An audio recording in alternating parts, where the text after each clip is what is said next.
Welcome, Internet, to the Play Some Video Games podcast. It's your boy, Dat Ninja Dev, joined as always by Donnie Eat the High Priest. Yo. And of course, Delvin is still MIA, dealing with some family stuff. Sending him all the good vibes, all the love, all the prayers, all the support, all the stuff. Just reach out to that man and just let him know you're thinking about him and you hope all is well. Yeah, definitely. Donnie, what's up, man? Hey, how are you doing, Duddy? We had a CAD upgrade that totally went awry today, so I'm CAD. going. Yes. I thought you said cat. I was like, Oh, no, what? No. CAD. Yeah. So CAD. Yeah, CAD, that'll do it to you. yeah, it totally screwed up everything. Did an upgrade that didn't work well with the MDT software, and we had 500 MDCs that could not log in. So Can't connect. yeah. And of course, we find this out during shift change. Of course. Yeah. So it's been a day. I'm fucking exhausted. I took the day off. I mean, that was good. I wish I would have done the same. We worked elections yesterday, Oof. which didn't go like super well. Crazy thing, mate. You know this, our listeners may not. I work all the elections. Elections open at 5. I have to be at the warehouse at 5. The warehouse is an hour from me. I'm usually waking up for election day like 3:30 in the morning. Do you know that I came home, obviously played Hellblade straight through, stayed up to almost 5 in the morning? Good God. So you've had like no sleep. I went to sleep. I took the day off and I slept from like 5 to 10 and I got back up. Yeah. But like just didn't want to sleep. I'll talk to you. I mean, yeah, we can talk about it. I don't know how far you want to get into everything, but like I got to get a new, I bought a new computer, a new laptop. Another one? The RAM in my Chromebook failed. Oh no. It's under warranty, but it's like one of the shitty warranties that have like a really bad track record of like they don't repair it, like they lose it, they don't send it back. I've filed the claim, they're going to send it to me, but like I was working the election and my Chrome tabs kept crashing. Like every time I tried to do anything, it just kept crashing. And I'm power washing and trying to set it up and everything, and hours of time go invest into it. And I call Acer and they're like, yeah, the RAM is going bad or it's not seated correctly. And it's soldered RAM, soldered to the motherboard. You're screwed. So I was hoping to get some money back, but the warranty people, they're like, yeah, we'll just replace the whole motherboard. I'm like, well, that seems like a waste of money and effort, but sure. Yeah. $250 Chromebook, sure, replace the whole motherboard. Don't send me another one, anything. Just get in there and take the screws out. I don't think they're going to. I keep reading on Reddit all these stories. They're like, yeah, I sent it to them, and 3 months later, they sent it back to me and said we couldn't fix it or whatever. And I'm like, oh, God. So I mean, what is there to fix if you're just replacing the motherboard? Like that's just I don't know, man. I don't know. Jeez. So I stayed up all night, like not just researching a laptop, but like trying to find one that I wanted to buy, like in my budget, you know, because like I don't want to drop $1,000 on a laptop. Yeah. I have admittedly become like addicted to like high refresh screens. As you should. So like I have a laptop. I have a fine Chromebook over there. It's got an i5 and 16 gig of RAM, and I mean not a Chromebook, a Windows machine.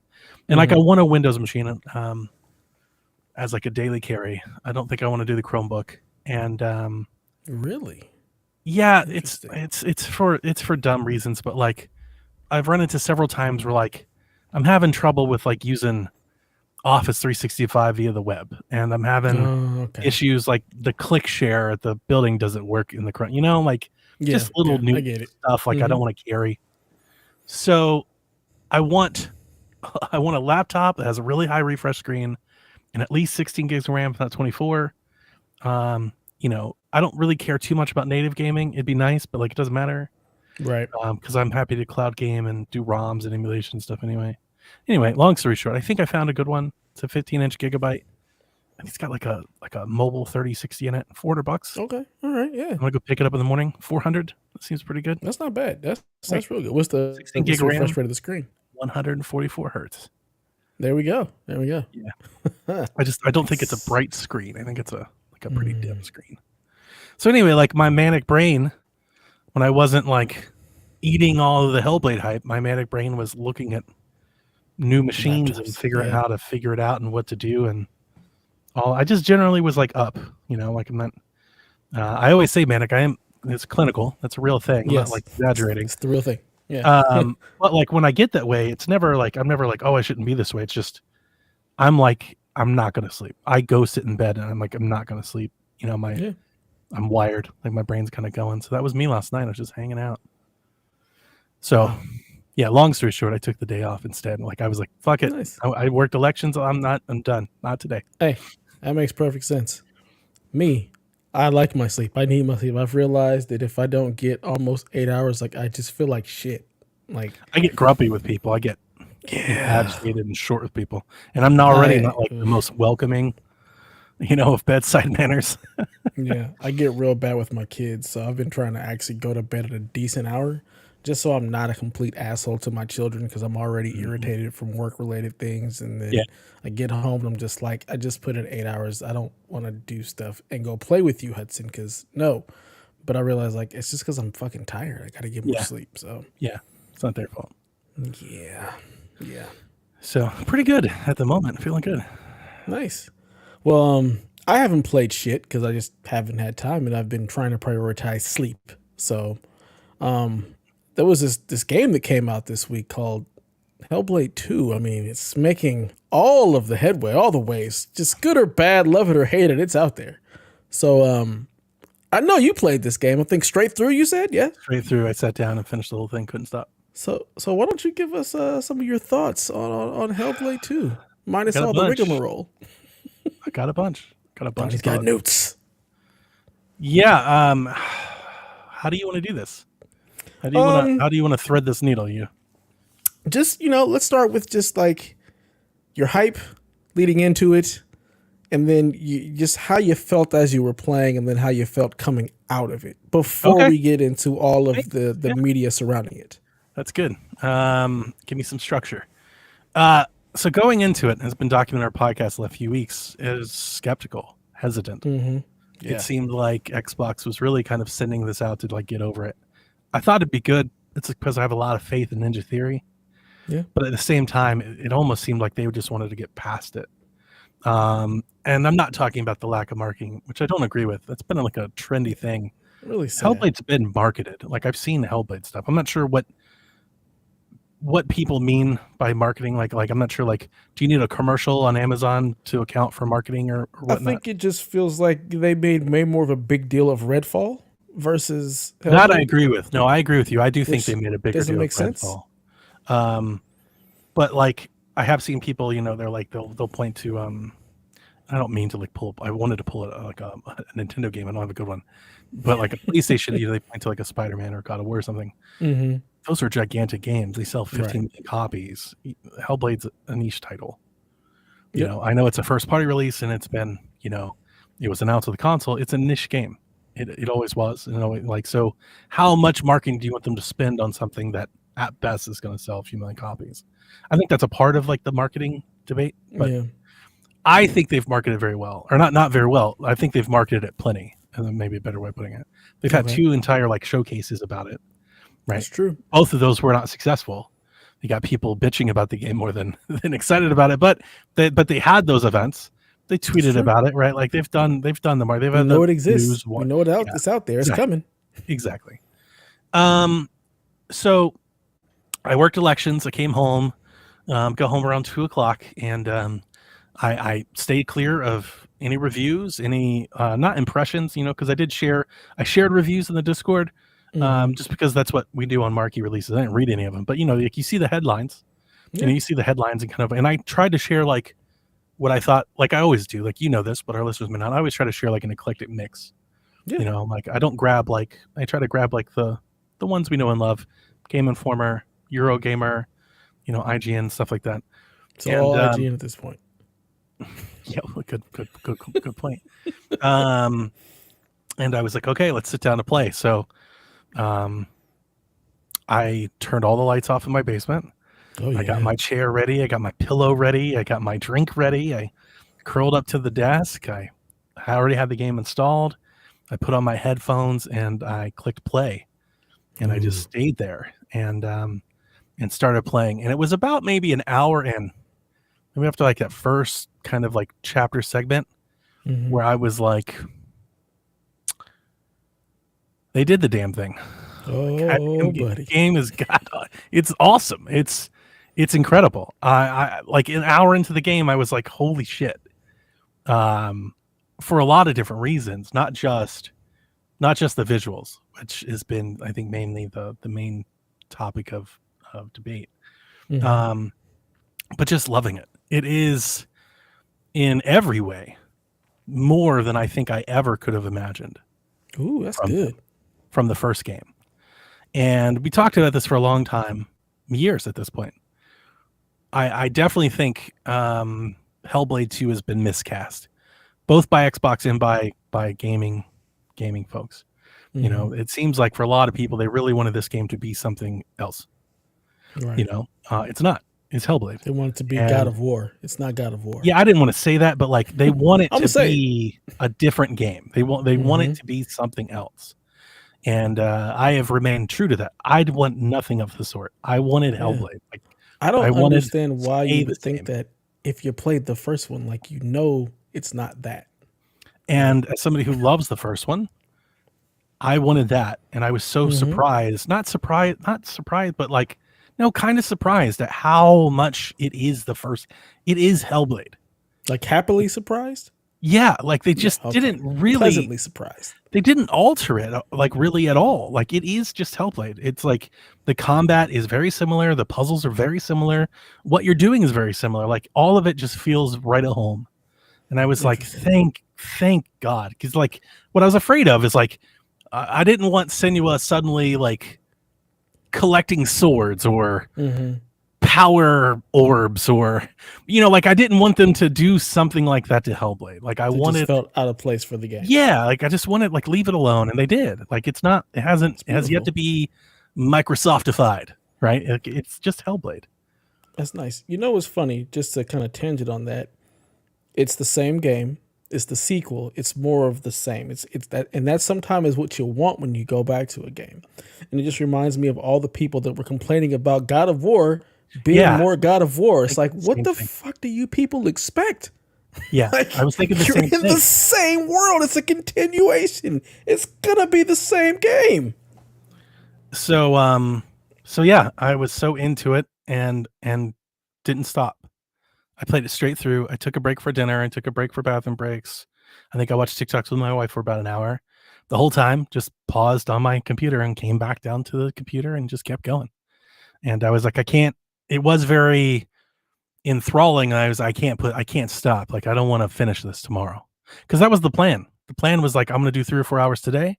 I'll wake up tomorrow, do 3 or 4 more. And like, once I was in it, I was like, no, absolutely not. This is happening today. And then coming out of it, I just wanted to share, you know, like I wanted to eat the hype. I wanted to share all my screenshots. I wanted to share all my videos. I wanted to see other people's screenshots and their videos. And I wanted to hear about what other people thought. And I watched Sean's review video, which I put in the Discord. And I just want to say now, if nobody hasn't watched it yet, you should. I think Sean's video is excellent. I think it's his best work he's ever done. Excellent. I also really love it because I think it's like, it's raw, genuine Sean. That's the best Sean. And not like, and I mean this in the best of ways, Sean. I really do. So please don't overreact or overread into this. Not like YouTuber gaming personality Sean, not like carpool gaming representative Sean. Well, it's just like, and it's where I'm just as much to blame as anybody else. There is everybody that like does these things will get into the moment where like you're doing the thing like everybody else does because you think like that's what's to be expected. Like, this is how a video game review is. And Sean's isn't that. And that's what I love so much about it. It's literally just Sean. Like, it's just Sean in front of his green screen, the game playing behind you, and he's reading his notes. Right? And it's edited, like it's got cuts and stuff, but it's not like graphics 7 out of 10, sound 8 out of 10. You know, it's not that. and it doesn't walk through the same thing. And I love how honest it just feels. Very honest. I think I know Sean pretty well, and I think I can tell when Sean is maybe pulling back, Right. and he's not. And in one part, and I won't spoil it. I want you guys to go watch it. But there's this one part in Sean's video where he's like, "Look, people are saying X, Y, and I just don't give a damn about any of that." And I'm like, "Yeah, because you That's shouldn't." the Sean that I love. I love when And when it's just raw, genuine. This is who I am. This is how I feel, Sean. Those are the kind of reviews that I actually would rather watch or listen to. Just tell me how you feel. Like outside of all of everything else, like how do you feel about this thing? Yeah. Don't pander, don't curate, don't try to play to an audience or market. Just give me your raw feelings, and I feel like that is when we get like the best content. So I loved his review, and I shared Nice. it, and I saw some of the other things that people said, and we can talk about them. Having beat the game, I will tell you that I think it's incredible. In my opinion, it's masterful. It's whatever you want to give it, a gold star, a gold coin, a 10 out of 10, whatever the fuck it is, 5-star, 5 thumbs up. This is the best video game I've played in years. Nice. And it's the best game that's been published by Xbox for me in a long, since Ori, for sure. Since Ori, this is the best one, and I think I would probably take this over Ori. I love it. That's Now, awesome. I don't feel like that maybe is a big surprise. I love the first one. I didn't love it that much, but I love the first one. This one blows that one out of the water. That's awesome. This one's just, it's incredible. It's so much, everything I like about the first one, but better. It's just improved. It's just, it's like the realization of the first one. Like if it had an unlimited budget, what could a Hellblade 1 have been? It's Right. this. This is what that is. So I love it. Yeah. That's beautiful. I mean, you putting it in that category, I think what happens a lot, especially with the media, is it's like if it doesn't check all of these boxes, it just can't be a great game. I feel like any and every game can be a great game. There doesn't have to be this bar. It doesn't have to be a 70-hour multi-layered game to be an amazing game. It can be a 10 and be 5 hours. It can be a 10 and be 4 hours. I think we put way too much emphasis on length and things to do in a game. But instead of separating it out and saying, what is this game trying to do? And does it accomplish that? And I think we need to start looking at things more from the artistic side, because a lot of games are created as art. And we should treat them like that instead of these things to be judged and picked apart and completely ridiculed to the point we lose sight of what we're actually trying to get out of these games. And I think Hellblade is a perfect example of that. It's so divisive, so incredibly divisive. And it's just, it's crazy. But I smile because you're setting up a lot of my notes. Yeah, I'm just glad that it gave you exactly what you were looking for. I love it. I love it when you get that for a game. And it's been a minute since I have. And I was thinking that to myself, like I've gotten so excited for games. Not that they've all been misses. They just haven't been. They haven't like been that. I don't know what the right word. They haven't been that impactful, like that. Just that hits you in every way.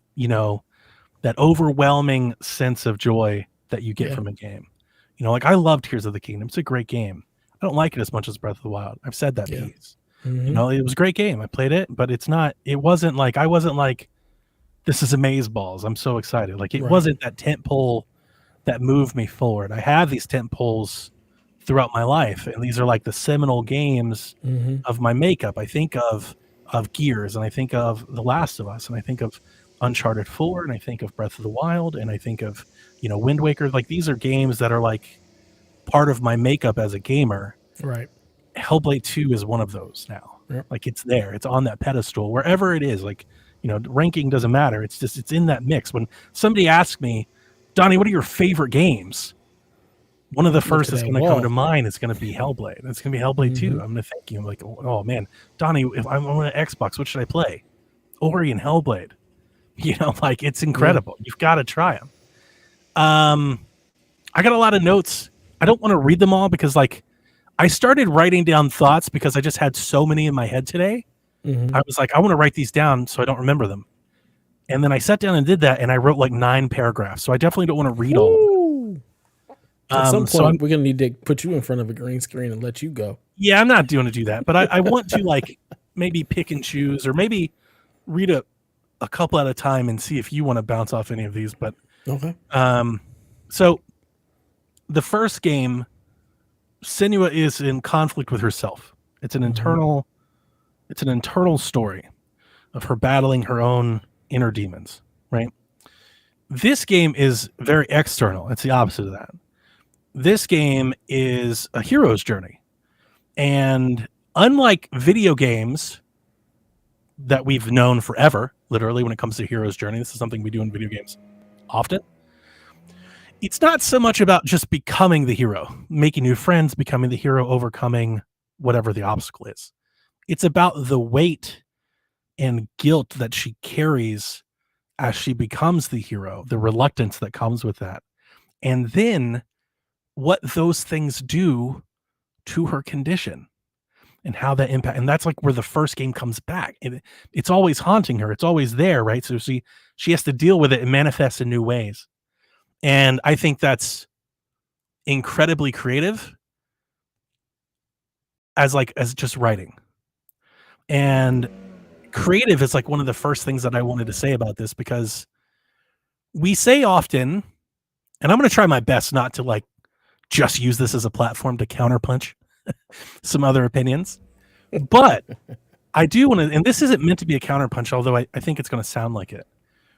I've heard for a decade how we want more creative games, and that all the games feel the same, and that like we have like, you know, our very kind of accepted rubrics for game. Like this is what an open world game is, and this is what a first person shooter game is, this is a linear single player game. To me, this feels very creative in the way that like nobody would greenlight this game. Nobody would, like, if you're sitting down, you're pitching a game, you're like, all right, here's my pitch. We're going to make a game for 5 years that's going to be a technical showpiece for your entire business. And it's going to center on this woman's internal psychosis as she deals with these slavers and stuff. I don't think anybody's like, yeah, let's greenlight that. That doesn't make money. That doesn't do any of the buzzwords, any of the things that we talk about. Ubisoft doesn't want that. EA is not doing like that. A hero story, does it? Yeah, no, nobody wants that. It's very niche, you know? And it's just like, I know that's almost to be accepted because we know what Hellblade is, but like, they deserve some flowers here. We don't do enough job of like celebrating that. Like Xbox just gave them the money and the time to make their game, not Microsoft's game, not their version of that game, not the game that would help Xbox the most. They're like, no, we want you to make Hellblade 2, and they did. Yeah, and like your artistic vision. It is just Hellblade 2. Again, that's where like that comes back. They just made Hellblade 2. Nothing more, nothing less. And I really appreciate that. Yeah. And like you said, like about giving them their flowers, like it's something different. Like finally, like how many times can we play the same hero story over and over and over again? Tell me something different. Show me a different thing. Like think about like the trauma that one would go through in a lot of these so-called hero stories. Think about the state of mind you'd be in with the mass murdering that you do as these heroes. Like there's just no way. So when you talk about like the weight and the guilt that she carries and all of that, and just the internal dialogue with the external factors, like it's such a different story. It's such a better place to take gaming. Like do something different. I can only be the mass murdering bro dude for so long. Like give me something else. You've never played anything like it. There's nothing else out there. It is unique, and I mean that in like every sense of the word. It is unique, not like it's like something. It's its own thing. And you're right. And nothing against those other games. We've played, and I like those games. Yeah. But the way that it's so immersive to be in Senua's head, to hear her thoughts live in a real time. And I wrote this down. Here's what I wrote.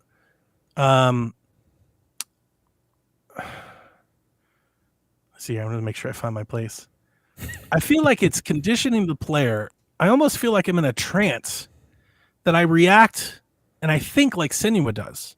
I anticipate what the voices in our head is going to say, how That's we're awesome. going to react to them, right? Like, and I'm going to go off script here and bounce around a bit. That's fine. Because the point that I want to make here is that like the thing, and this is why I love the first game, but like this game more so, it just, there's a lot more of it. It feels like those voices are constantly talking. Like it's all the time. More than before, because I feel like they're constantly talking in the first one. And just the Way little bit more, that I've played, way they don't more shut up. dialogue. There's way more dialogue this time. Tons. And I think but there's external dialogue and there's internal dialogue, but it's like always happening. So there's like very few moments where I felt like there was very few moments where I was like making an opinion. It was almost like being made for me. And it's so cohesive with what the story's going, with what other characters are saying, like with the emotions on her face. That's where the photorealism really plays a part. It immerses you into those thoughts. It connects those two things together because you see the expression, the body language, the face, the facial expression, the emotion pouring out of her eyes. And it makes me feel that way. You know, like I become the character. It is immersive. And That's awesome. and I feel like I'm sitting there and as things are happening, I'm thinking something in my head that in her head, and I'm like, this is crazy. Like, am I being, it's almost like, you know, like a magician will make people think of a number. It's almost like a magic trick. I'm like, are they doing this? Am I doing, like, how is this happening? That's awesome. That is true immersion right there. That Yeah. is probably the closest you can get to actual immersion in a video game possible when the things that are going on in your brain or you're seeing them on screen in dialogue. Like that's crazy. The weight of her battle and her struggle is a human one that connects to any player, I think, if you give it a chance to get in there, right? Yeah. Nothing against any of like the heroic or, you know, justice stories that were told in a video game. I think it's important for the medium to have those. But it's like, it's so much more personal, I think, than a story about like where you come from, who your friends are, who you have sex with, your gender, your skin color, because at the heart of this entire story, it's like, it's between your ears. It's the darkness that everybody knows, where you're left alone with your own thoughts, thinking about the worst things you've ever thought of and trying to wrestle with that. And did you do the right thing? Did you not do it? Because you've done something different. Are you even supposed to be doing? Are you even capable of doing this? I liked what I wrote about this. I'm just going to read it. I'm just going to read straight from the thing here. It's the talks that keep us going. It's the talks that tell us to stick with it or to fall to our knees and cry. We experience those with Senua as she has them. There's no game that puts me in the mind of the character better than that. That is so well done. When I think about stuff like this, I think about one of the reasons why I like books so much is because you get the internal dialogue. Yeah, like the internal monologue. that is why I love books, because they feel so much more immersive, because you have so much more insight to why the characters are doing the things that they do, because you're getting to hear their thoughts the same way you have your own thoughts. So all the inner dialogue you have with yourself is being played out in game in a way that we don't do. Like, we don't get to hear Nathan Drake's inner thoughts. We don't know what Laura Croft is thinking if she's not saying it. But with Senua, you get to hear all of the thoughts, all of the things, all of the doubt, all of the just the nonsense that happens in your own brain, and you get to see her going through it. And what could be more immersive and more human than that? Yeah. Yeah. So I've got some thoughts here about the technical showcase, and I've got some thoughts about the gameplay. And then I have like some more wrap up thoughts on the story. But since we're already talking about the story, I'm going to read those kind of out of order. Let's go. So if this is going to be like kind of like my kind of final thoughts, maybe that's probably what it's going to sound like. But I got 2 paragraphs here. I'm just going to read. Ultimately, Senua's Saga is about the story. I feel so connected to her as a character because I'm thinking as her. I'm in her mind. I know all of the same anxious, second-guessing, self-loathing, doubting that goes through her head because I've thought those too. We all have. It's a very human thing on an individual level. You can all grade Hellblade 2 by breaking it down into little game review parts. You can judge the graphics differently from the mechanics, from the sound. You can talk about the voiceover. But I think all of that would be missing the bigger picture. The whole of Hellblade 2 is greater than the sum of its parts. Hellblade 2 isn't an essay you grade with a rubric. It's art. It's a painting. It's meant to be digested, pondered, remembered. For me, there's a difference. That was kind of like after I thought of all the technical stuff, and that's kind of like where I land with this game. And that's why I was kind of smiling when you started saying the things that you were saying earlier, because I was like, man, is he reading my notes? Because, having finished it, I understand why people are maybe saying some of the things that they're saying. But I think they are focusing on very specific parts to make a platform, to make a case, versus talking about the game as a whole, right? There's lots of, and I don't want to get too, I will save like the divisive thoughts for a moment. But, like people are talking about aspects of this game and whether or not it's good or bad or whether they like it or not. And it's like, but you're not talking about the game. Right. Like, what about the game? Focus about the game. Like, is this how you talk about other games? Do you only talk about Uncharted because of the platforming? Do you only talk about God of War because of the axe throwing? Like, or do you talk about everything? It's like, I don't know what happened. And a goal of mine today was not to make like big blanket statements about people. Because like I kind of want to. So I'm going to try not to and like work my way around that. But I felt like for a long time, for many years there, we really celebrated and championed games that I think touch people on an emotional level and told a great story. And it was about that narrative adventure that like opened your mind up to different perspectives or different world. And I don't know, I don't want to say why suddenly, because I don't think it's a sudden thing, but like it doesn't feel like this game is getting its just desserts for doing that same thing that we've given others credit for doing. And I'm not sure why that is. I have like suspicions, but I'm not sure why. Yeah, it's really weird. There definitely was this time when we were just like so excited about games that did something different. Couldn't get enough told of an this incredible story. And now it's just like all we care about is the graphics, what the frame rate is, the length. and the is it 70 hours long? Is it huge? Is it sprawling? I guess like the point, do I have combat like Elden Ring? Like some of the things I've heard about, and again, I'm not pulling idiots from the internet. These are good video game reviewers, personalities, popular people. I've just heard a lot of things talking about how the combat isn't good enough or the puzzles aren't good. And I'm like, I don't think I've ever really heard those sorts of things about games like this ever said. Right. Is that, have you? Is that just like, am I being like really biased about the game? Like, I don't ever recall anybody like harping on a style. Like the thing that came to my mind, the Uncharted games, right? They all have those crate puzzles. Yes, they do. You got to like move the crate around to get somebody up to the next ledge. Yeah. I'm sure people have brought it up. I'm sure it's like a joke in a review. Like, and if I have to push another crate again, I don't know what I'm going to do.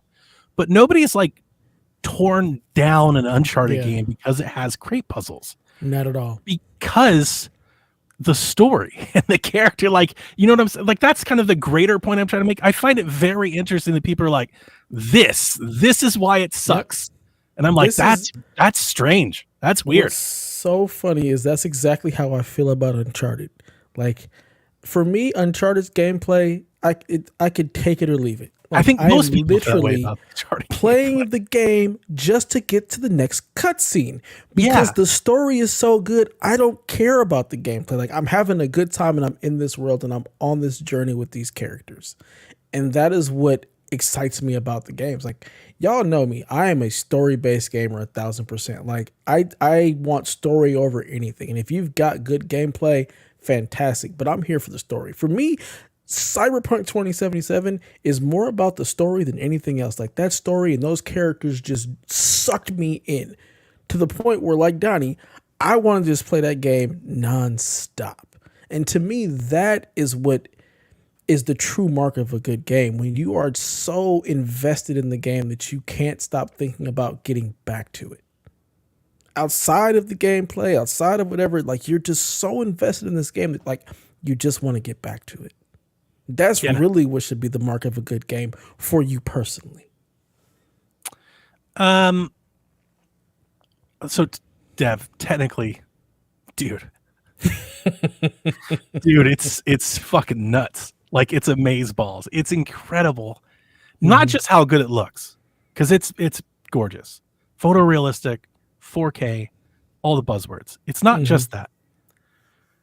Hellblade 2 is the embodiment, the realization of the UE5 tech demonstrations, the Lumen, the Nanite. Like, you remember we had that E3 right before the generation launched, and we saw these little snippets from Epic, and everybody was like, "Oh my god, when will games look like this?" Yeah, this is that game. Beautiful. That game starts now. And no shade against any other game. I have not played Forspoken myself, but I've seen Forspoken. It's not Hellblade. It's not like this. No. It's not like this. Dev, there's so much detail crafted into this world. Like the rocks on the ground have like their own shading, their own lighting. There's little bits of flowers mixed. It's not just like, I may not have the words to describe this accurately. We've all seen like video game landscape where it's kind of repeated and it's kind of the same. And I'm not saying that Hellblade doesn't have that, but it doesn't look like it has as much. Like it all looks very different. It all looks very purposeful. Okay. Like even down to like granular levels. Like I'm looking at rock formations and cliffs and I'm like, I've just never felt like, I've never seen it feel like this before. And I shared tons of screenshots that I took as I played, because like the entire time I'm playing the game, I'm literally in awe of like the visual spectacle that it is. And I do think that that plays into the immersion of the thing. And I will, this is where I'll start to counterpunch. A lot of people are like, graphics don't make a game. And here's the thing. I think that's true. Yeah. I do think that's true.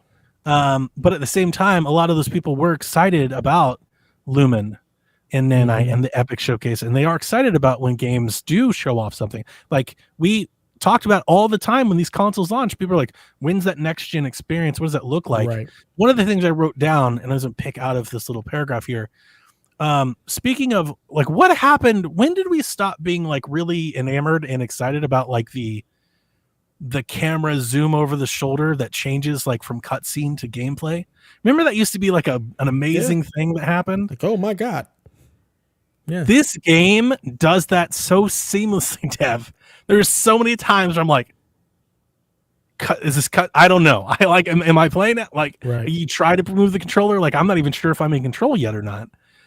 Man, that reminds me of the Matrix demo when it shifted from the cinematic to the game. I had no idea that I was supposed to use a controller because I didn't know the cinematic had ended. This game does that no less than 20 times. I'm not saying it's not like every start of the chat. It happens all the time, seamlessly between cutscenes. You'll be in a fight where you're actually doing something, goes into a cutscene, comes out of it, and you get hit, and you're like, "Oh shit, I need to dodge now." Like it happens. And like, here's the thing, Dev, beautifully, there's no on-screen prompt. There's no press the button, the controller. There's no icon. There's nothing. They're like, fucking figure it out. That's like beautiful. Pay attention. You know. Put the popcorn down. It's time to play. Oh, it's so, and obviously, I mean, it goes without saying, not that it's not impressive. It goes without saying how impressive the audio design is. Being able to hear like the cries for help. This game is so much more. I think this may be a big reason why I love it so much. This game is so much more horror focused, I think, than the first one. Like there are times it's very much almost like a horror game.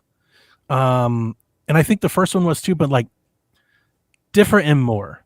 There's a movie that I'm enamored with called The Descent. And I won't spoil the movie or say anything, but like this game has a lot of that in it. And I'm like, I was thinking about it often as I was playing. I was like, this is uncanny. Would you say that this game is a cinematographer's dream? Without a question. And here's the thing. it's so directed. Mm-hmm. And that's actually right where I was about to go with it, because I want to talk about the combat. And it literally is the next paragraph. I want to talk about the Beautiful. combat, because that's another thing. That's another counterpunch that I'm gonna levy here. People have, and I think this is a fair one. I'm not even saying that this is bad. This is a fair criticism. People are like, I want more from the combat. It is a light attack, heavy attack, parry, dodge game, just like the first one, exactly like the first one. But I do think people going, well, like if anybody, and I've seen it, but I'm not gonna, I didn't catch receipts, but I've seen it. For those that are saying like the combat is boring or rudimentary or anything like that, because you're pressing the same buttons on the controller, again, missing the forest for the tree. Like the cinematography in combat is wildly different. Yeah, you're pressing X, square, A, B, whatever to swing the sword, but like how you're visualizing and timing and seeing that sword swing is completely different. Combat is visceral, Dev, and human. It's heavy. It's deliberate. Sinew is human. Yeah. You don't swing. It's not DMC or anything like that. The sword feels heavy. When you swing a heavy attack, you are open. You are vulnerable. But here's the thing, Dev. The camera is so much more zoomed in on Senua than it ever was in Hellblade. I mean, zoomed in. You're claustrophobic. Have you played it at all yet? Not 2. I'm still just kind of getting through 1. Here's my favorite thing about this game from a gameplay design. They've completely changed how you fight with multiple enemies. So in the first game, you had a few encounters where you would fight multiple enemies, and they would essentially like take turns. Like you might be like circled, or like they kind of stay there, but like one person would come, and then after you fought them, another person would come. This game's not all that different schematically. However, the way they introduce that second, third, fourth, eighth, 10th character is they're not just sitting there waiting for you. You don't see them. You fight one character and you're going, it's super zoomed in. The animations, like I said, it's directed. It's very much cinematography, right? It's choreographed. It's John Wick, and because you're zoomed in, Dev, when you hit somebody, you see their face as they feel pain as you cut into their fucking shoulder with the sword. You see the blood, you see the gore, you see the struggle that Senua has trying to fight. And then when you dispatch that enemy, another enemy may attack you from behind. Like when I mean from behind, I mean completely out of nowhere, off screen, boom, hits you. You fall to the ground. You get tackled. Maybe a secondary or third party character comes way across the screen in front of you fighting somebody else, and then another enemy hits you in the face. It's very frantic and chaotic, and it creates a sense of tension that was not there in the first game, where you're just kind of waiting and choosing and pressing and dodging.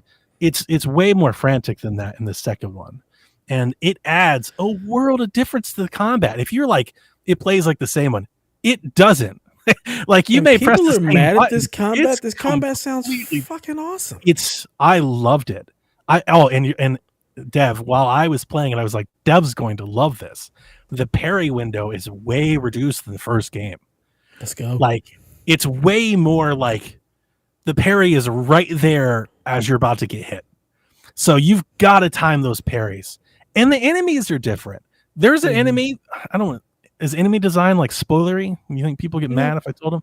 There's a dude that like spits flamethrowers and shit at you. He sucks gasoline and blows at you. You can catch on fire. There's axe wielders. They throw axes, projectiles. There's different kind of enemies. They have different speed. They have different patterns. So you will have to take them on. There's a spear thrower, like fucking damn Trojan. It's got a shield. Like you will have to take them on and react to them. There's heavy dudes, there's light dudes, and like all of those combat, I'm not going to say it's not repetitive, because there's probably, 8 to 15 different types, and you're going to encounter them multiple times over the way. So you kind of get used to it, but at the same time, the parry window's smaller, the choreography is different, the presentation is different. So like at no time was I like, this is boring. I was like, this is incredible. This is so much better than the first one.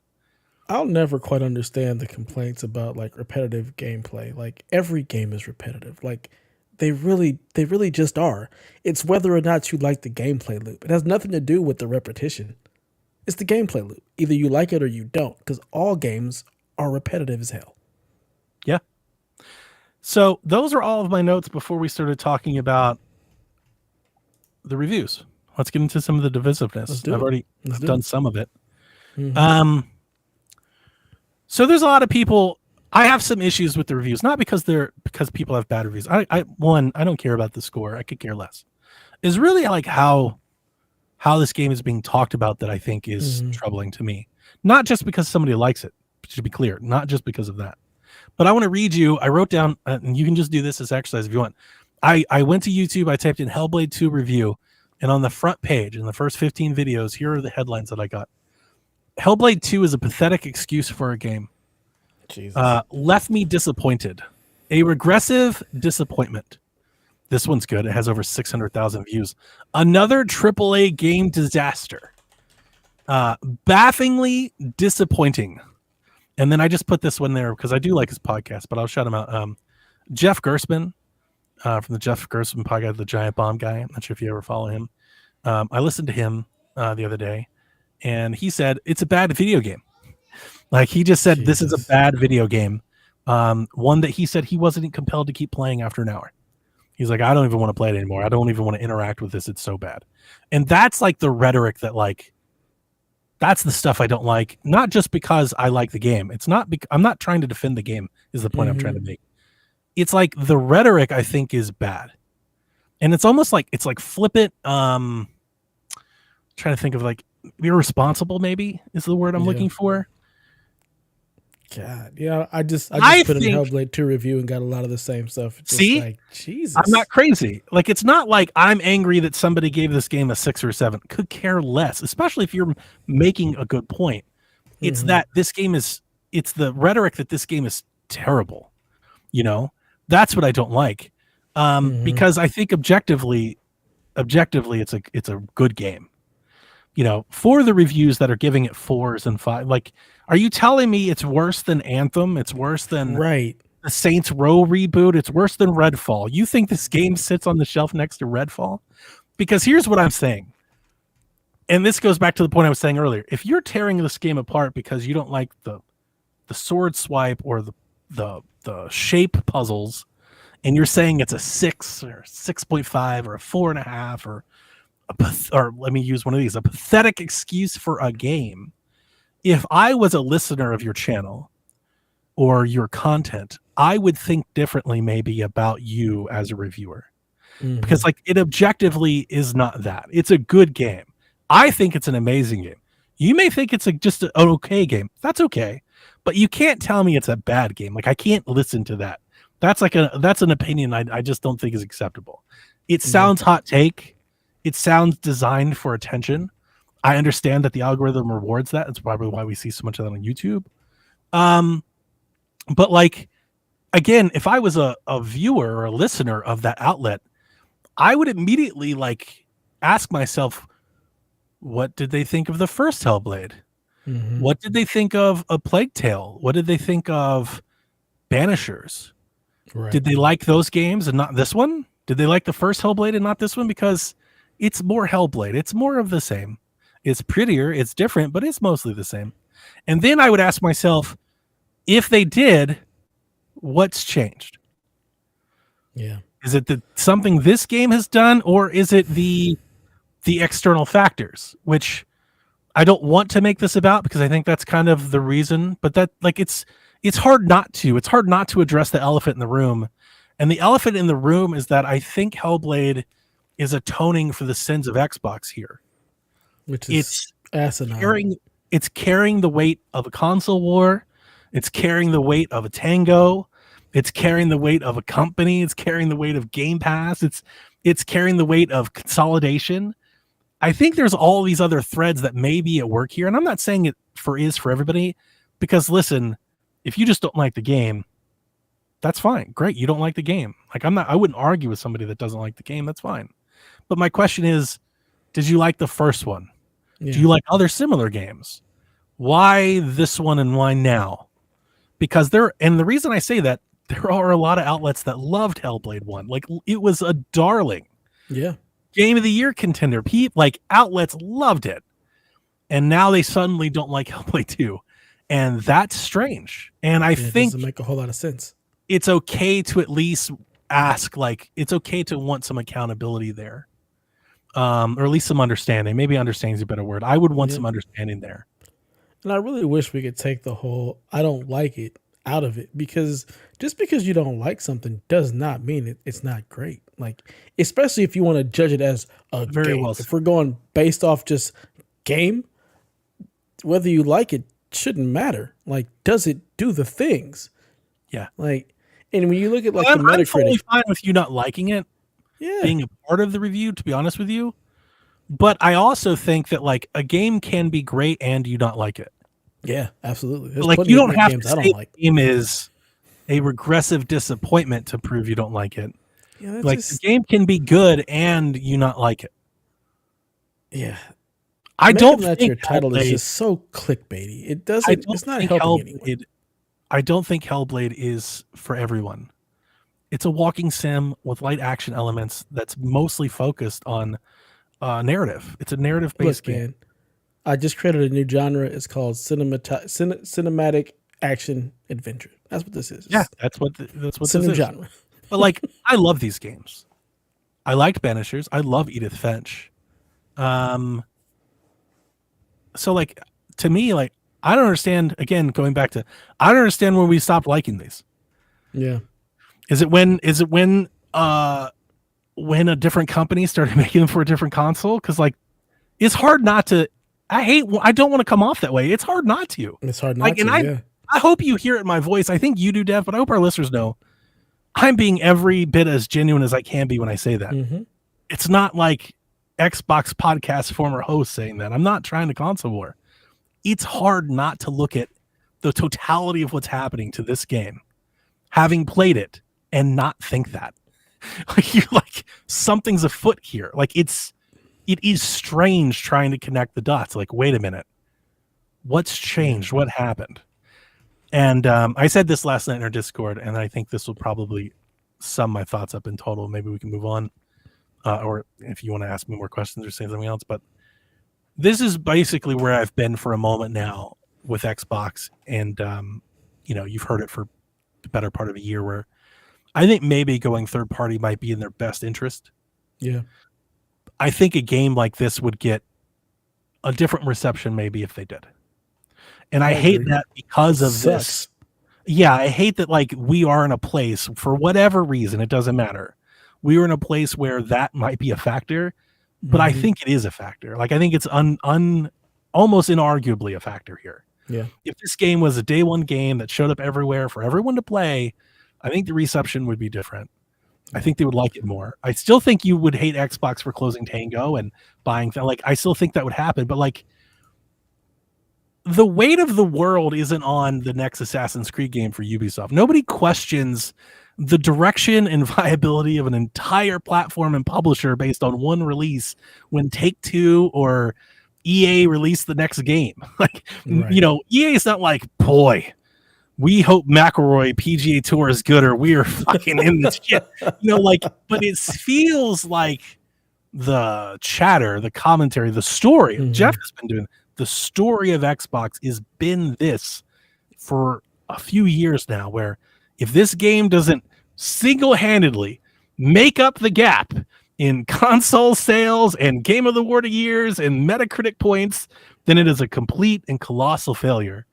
And I just can't help but hating that right now, because I love this game so much.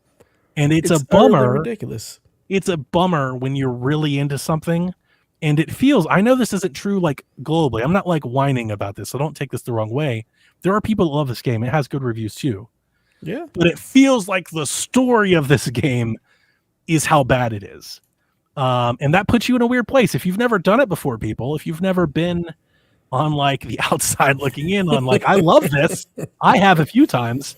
It's not like the most fun in video games. No, it's not. Ideally, we'd love to have that water cooler moment where we all love something, or not even all, but where like you would almost be allowed to love it without somebody like coming in and be like, but it's trash. Yeah. We want that Last of Us moment. We want that Uncharted moment. We want that Mario Odyssey moment, that Breath of the Wild moment. Like, people have these moments, the GTA 5 moment. It just doesn't feel like Xbox allowed to have that moment. And I think this game is deserving of that moment. I agree. I think it's utterly ridiculous that because of what Xbox has done, Senua has to take the beating for it. It makes absolutely no sense. It was never supposed to be that game. It's not that game. It's an amazing game. It's a really good game that a lot of people will like and a lot of people might not. But it shouldn't have the weight of all of Xbox's turmoil on its shoulders weighing it down. It's just unfortunate. And it really sucks that there is the Xbox tax. Like, it is really ridiculous that because a game is on a certain system, it is automatically on PC fighting uphill. Like, but like, so nobody ridiculous. cares. And honestly, I don't even think that it's the console exclusivity as much as it's the logo. Yeah, let's say the logo. Brand. It's Xbox. Brand. Yeah. Yeah. I think so. And I'm not one to like blame the refs. I'm not one to pull the console war card often. But I definitely think it's at play here at least a little bit. I think it might be at play here a little bit with this one. And I would just encourage anyone, if you're on the fence, I just play it, man. Just give it a try. It may not be for you. Again, if you're not into walking sims, if you're not into the sort of games I read off, maybe a light adventure. If you don't want like a really emotionally heavy story, you may not like it. And I think that's totally fine. That's okay. And you can tell people you don't like. You tell me you don't like it. That's okay. But give it a try before you just take these headlines and these reactions at face value. Try it for yourself. For Christ's sakes, it's on Game Pass. It's on Game Pass. Try it yourself. Like, if you've got an Xbox or Game Pass PC, like, I would hate for anybody to miss this. To try it. I would hate for anybody to miss this experience because of a podcast or a headline steered you off in the wrong direction. Give it a try. Yeah. I've played so many bad games. We talk about Suda Sixes and shit, and a lot of them I love. Lot of them I love. What's a terrible game? I suddenly just remembered. What's the terrible game with the cop in like Seattle and he keeps looking in the coffee, like the Twin Peaks fucking game? They had the sequel that was terrible. Oh fuck! It was bad, like real bad. I mean, I didn't play it. Yeah, this is a you game. I don't know. Those reviewers. I remember hearing about it. A lot of these outlets and stuff, and obviously I understand they're different reviewers and stuff, but a lot of these reviewers are the same. They may be at different places, but they're the same. Mm-hmm. They love that game. Oh my god, what is it called? and they're saying that this game is terrible. Like Jeff Gerstmann, this is a bad game, is what he told people. Like it really makes me second guess and question. Like anybody that has that take, I'm like, I'm gonna say it. I think I would think less of your opinion if you told me that. If you're like, Donnie, Hellblade 2 is a bad game, I'd be like, okay, well clearly you don't know what you're talking about. That's how I would feel. Like you can feel that way, and I'm sure actually those people would probably say, Donnie, I feel the same way about you. But that's how I'm feeling right now, and I just wanted to have that. It's kind of how I'm feeling because I'm like trying to read these things, trying to watch it, and I'm like, dude, I don't know what the fuck these people are talking about. Like, what did you play? What did you see? Yeah, what are you on here? Yeah. Did you just turn it on and be like, I hate this before you ever? It's like, why? Yeah, and you know what it is. It's just also the internet. We just love to pile on the bad story. It is. But I will say, like Yarden just put in the chat, Metacritic is, with the critics, it's 81. There's 84 or something critics that I've rated, and it's way more positive than it is negative. And on Steam, of the 1,266 user reviews, it's very positive, sitting at 88%. I think the score might be that way. I don't think the reaction is more positive than negative. I think the commentary is more negative than positive. Like the story, like the way this game will be remembered from like we always remember the bad, and that's really unfortunate. That's the disconnect I was trying to draw attention to. There's a disconnect between like the review scores and the conversation, the story. Those aren't in parallel with each other. They're not in sync, and that's weird. And that's all I'm asking. Like in my head, I was like, why are these things happening? Like that was something I definitely perked my attention to after I completed the game. But Dev, with all of that said, I just like to reiterate it one more time, how incredibly impressed and happy I am that they did the thing. They landed the plane, dude. Honestly, I did not expect that this was like a possible outcome. You were very worried. And they crushed it. And my biggest complaint about the game is that I don't have something really expensive to fucking buy right now. Because I totally would. I'd buy a controller, I'd buy a console, I'd buy a statue, I'd buy a steelbook. Like fucking make shit, Xbox. Why did you suddenly get precious about plastic now? Right. You made a controller out of chocolate. What the fuck are you doing? 37 damn X-Men controllers. Jesus, like there's a controller for everything. There's not even an X-Men this. game. There's no X-Men game, but you're here making X-Men controllers. What kind of nonsense? There's a controller for everything but this. This is ridiculous. It doesn't make any sense to me. And I hope that this game sells well and gets played enough and gets rewarded enough that they realize that that was a mistake. Yeah. I did see that I think it's in the top 5 on Steam. I think on launch day it was like as high as 2 or 3. I don't know what that means in terms of big global sales. I mean, it doesn't sound like a bad thing, but like it also might just be there on launch day and maybe it falls off. I don't know. But like, hopefully it sells well outside of Game Pass too. And I'm going to say it. I hope it does come to PlayStation and Nintendo like the first Hellblade did. I want them to sell this game and make as much money as they can to warrant another game. There are rumors going around. It's been reported that they've already greenlit another game. I don't know what they're going to do. I would love to see more Hellblade. I wouldn't mind if they wanted to do something else. I hope this is at the end for Senua. She's one of my favorite video game characters. Yeah. And I'll leave it at that. It's number 11 right now. It's already starting to fall then. Mm-hmm. And John 32 says I'm playing right now. 81's ridiculously low. Yeah, like I said, I'm not going to fight over the scores, but I'll just tell you it's one of my favorite games I've played in years, and I play a lot of video games. I'll let that speak for itself. Sweet. Well, there you have it, ladies and gentlemen. Donnie's unabashed takes on Hellblade to Senua's Sacrifice. Play it. Oh, Dev. Or Senua's Saga. Sacrifice is the first one, right? It's Senua's Saga, Hellblade 2. Yeah. By the way, I'm so glad I bought this PC. Does all the things. It did all the I ran it out of Ultra out of the box. Frame gen, DLSS set to like super quality or whatever that is. Mm-hmm. And running at like 120 frames as I was like, this beautiful, is stupid. Yeah, I saw they had a patch yesterday for it. So good. Yeah, it would dip occasionally, like down to the 90s and stuff, but like super solid. Oh, and last thing, this just hit me. Fucking super solid game. Guess what, guys? The game works. It's not broken. Maps don't show up a year later. The shit, like, it's just done. Like, it just works right out of the... I had zero problems. I'm not saying that everybody won't. I don't know. I am playing on... What do I have, Steph? What is this? A 4090? 4080? I don't even remember. 4080. You've got a i7 13700K, 32 gigs of RAM, and a 4080. I know that's a lot of horsepower a lot of people don't have. I had zero Dev, I didn't even have like a stutter. Beautiful. Not even PC stutter. I mean, it just worked. It was just beautiful. And no crashes, no stuttering, nothing misloaded, nothing crashed, nothing. I had no issues. The little bit that I've read is that it runs really well on Xbox Series X2, like flawlessly. Like I heard it's great. It's 30 frames per second, but again, more than anything else that we just discussed for an hour, that should be applauded and considered more than a bad game with the state that video games have been in. Are you fucking kidding me? We're to the point now where like, oh, and it works on day one. Awesome. Oh, wow. Yeah, nothing ever works on day one, so shit. No day one patch. Just, it works out the box like the olden days of yore. It just worked. Wow. Beautiful.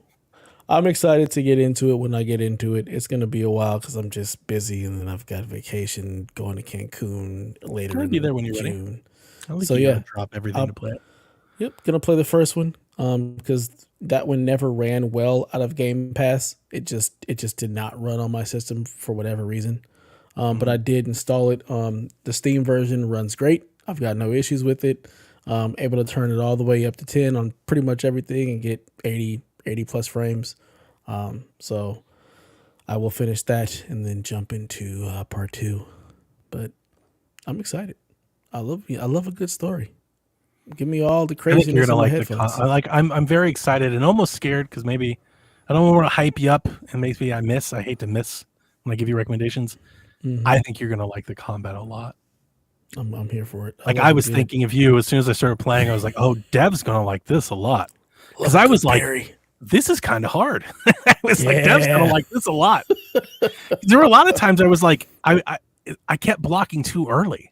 And you just get like smacked away, and I'm like, God, this sucks. Like you really gotta time that thing out. And then when you start getting to multiple enemies where they've got like sequential attacks where they hit you 3, 4, and you got to do it in a row and in time. And it's I mean, I was like, I think Dev's gonna like this. Stellar Blade will have me quite prepared for that because God, the timing windows on that game. Oh my God, and the amount of sequentials attacks and the off timing of them. And you've played That shit Hellblade can 1, be you've played it, right? I played it, yeah. Yeah, so you know that like when you dodge and block correctly, then you get like her slowdown, right? So you got to do all that. Yeah, that's the system. That's how it works. It's good. I'm here for it. I love that. That's brutal. how I play Ghost of Tsushima. It's I'm just brutal. going to parry and dodge everything. It's like visceral and brutal is what come to mind. Do you remember when the first reboot of the Tomb Raider came out? And how people thought about those kill scenes when she died. Oh, buddy! Imagine if that was just like the combat, like in gameplay. People would lose their shit.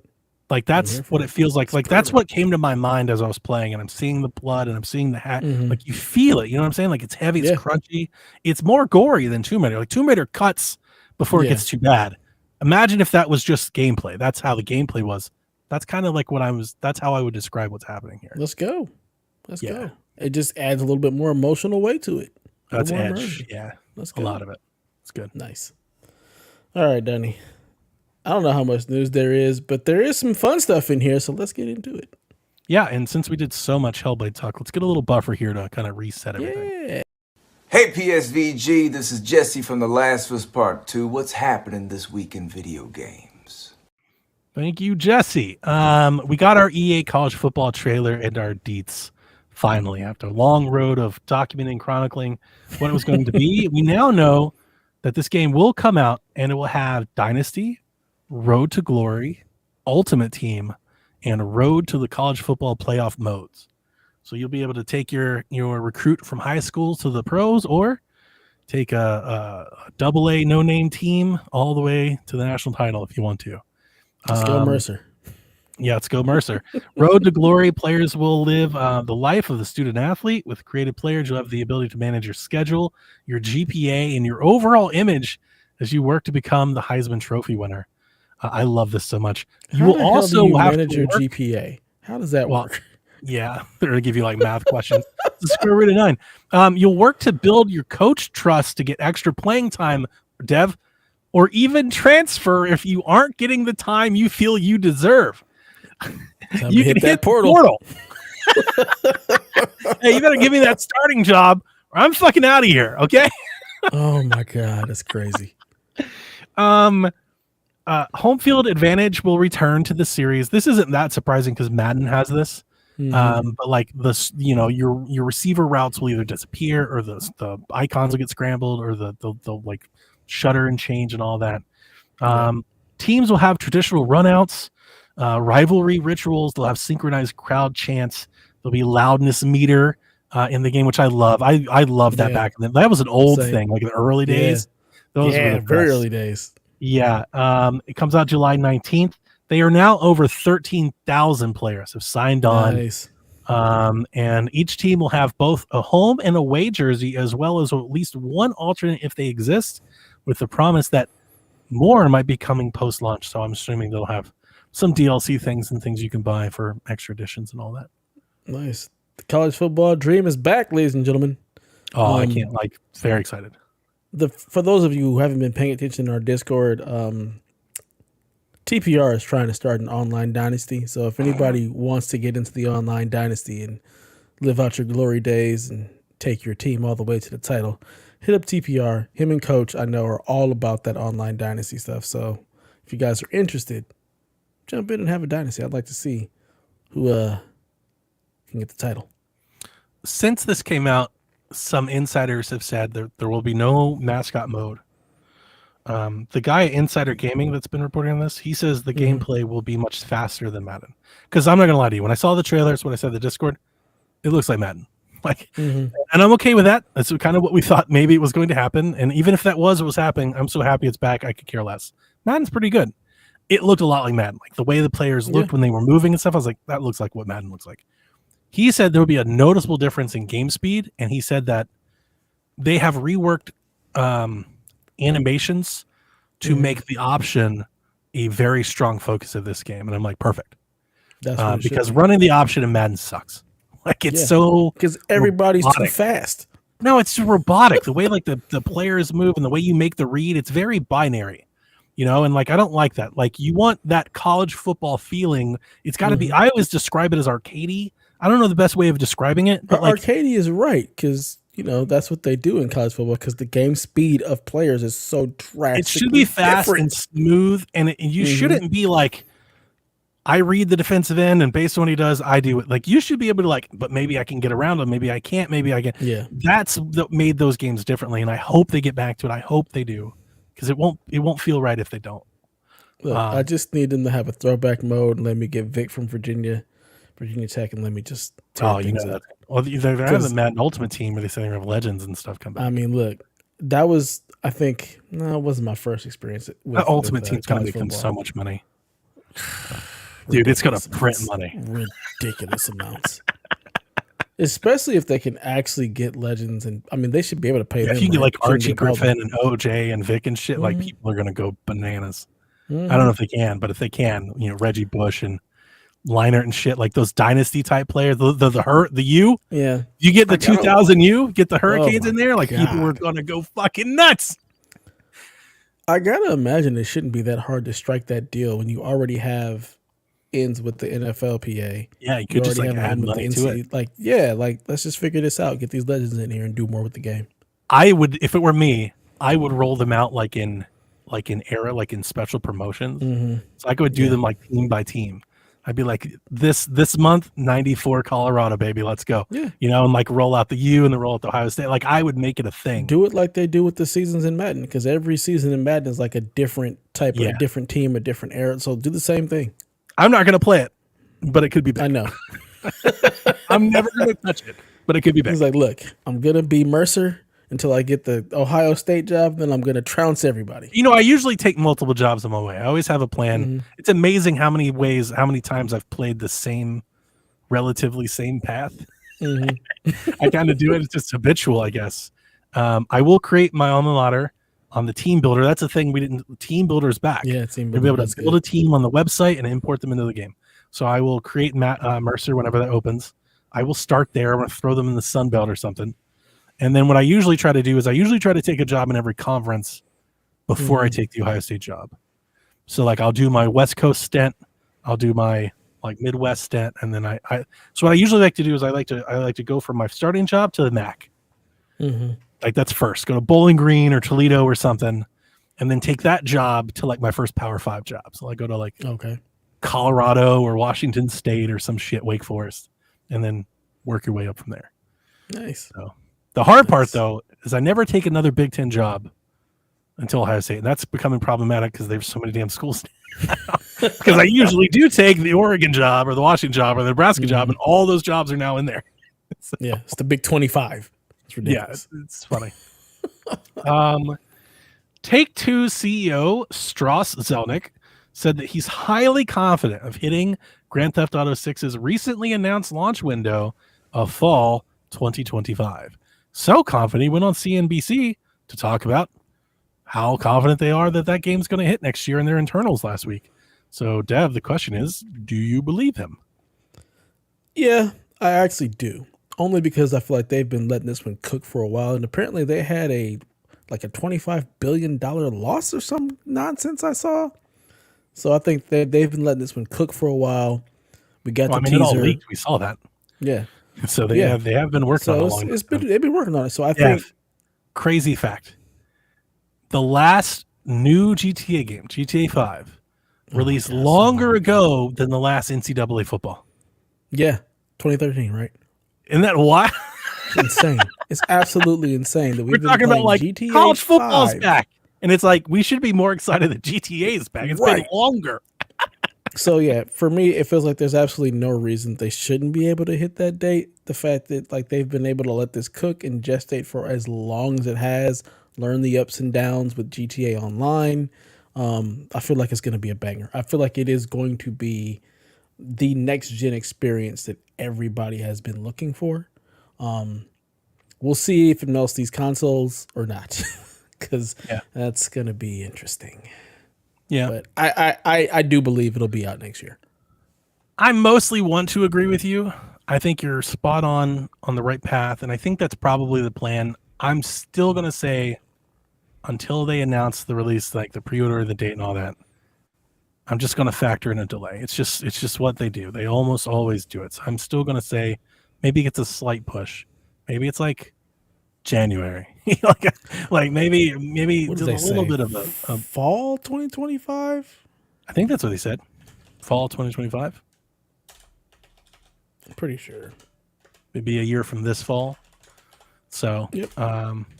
yeah, we'll see. They still got. I mean, that's a good. It's still a little bit ways out. That's still like almost it's 8 a months while. out. Yeah. So they got a lot of dev time to wrap it up. So, I'm not going to be shocked if it releases in the announced time frame. I'll say that. Yeah. But they Highly almost always confident delay in everything. fall 2025 release window. Yeah, I believe it. I believe it. We're ready. It's time. It is time. It is time. That's for sure. IGN Entertainment has acquired the Gamer Network family of digital brands for an undisclosed sum. That means that was it Ziff Davis, the IGN holder, now owns Rock Paper Shotgun, VG247, Dicebreaker, and Eurogamer, which would include Digital Foundry.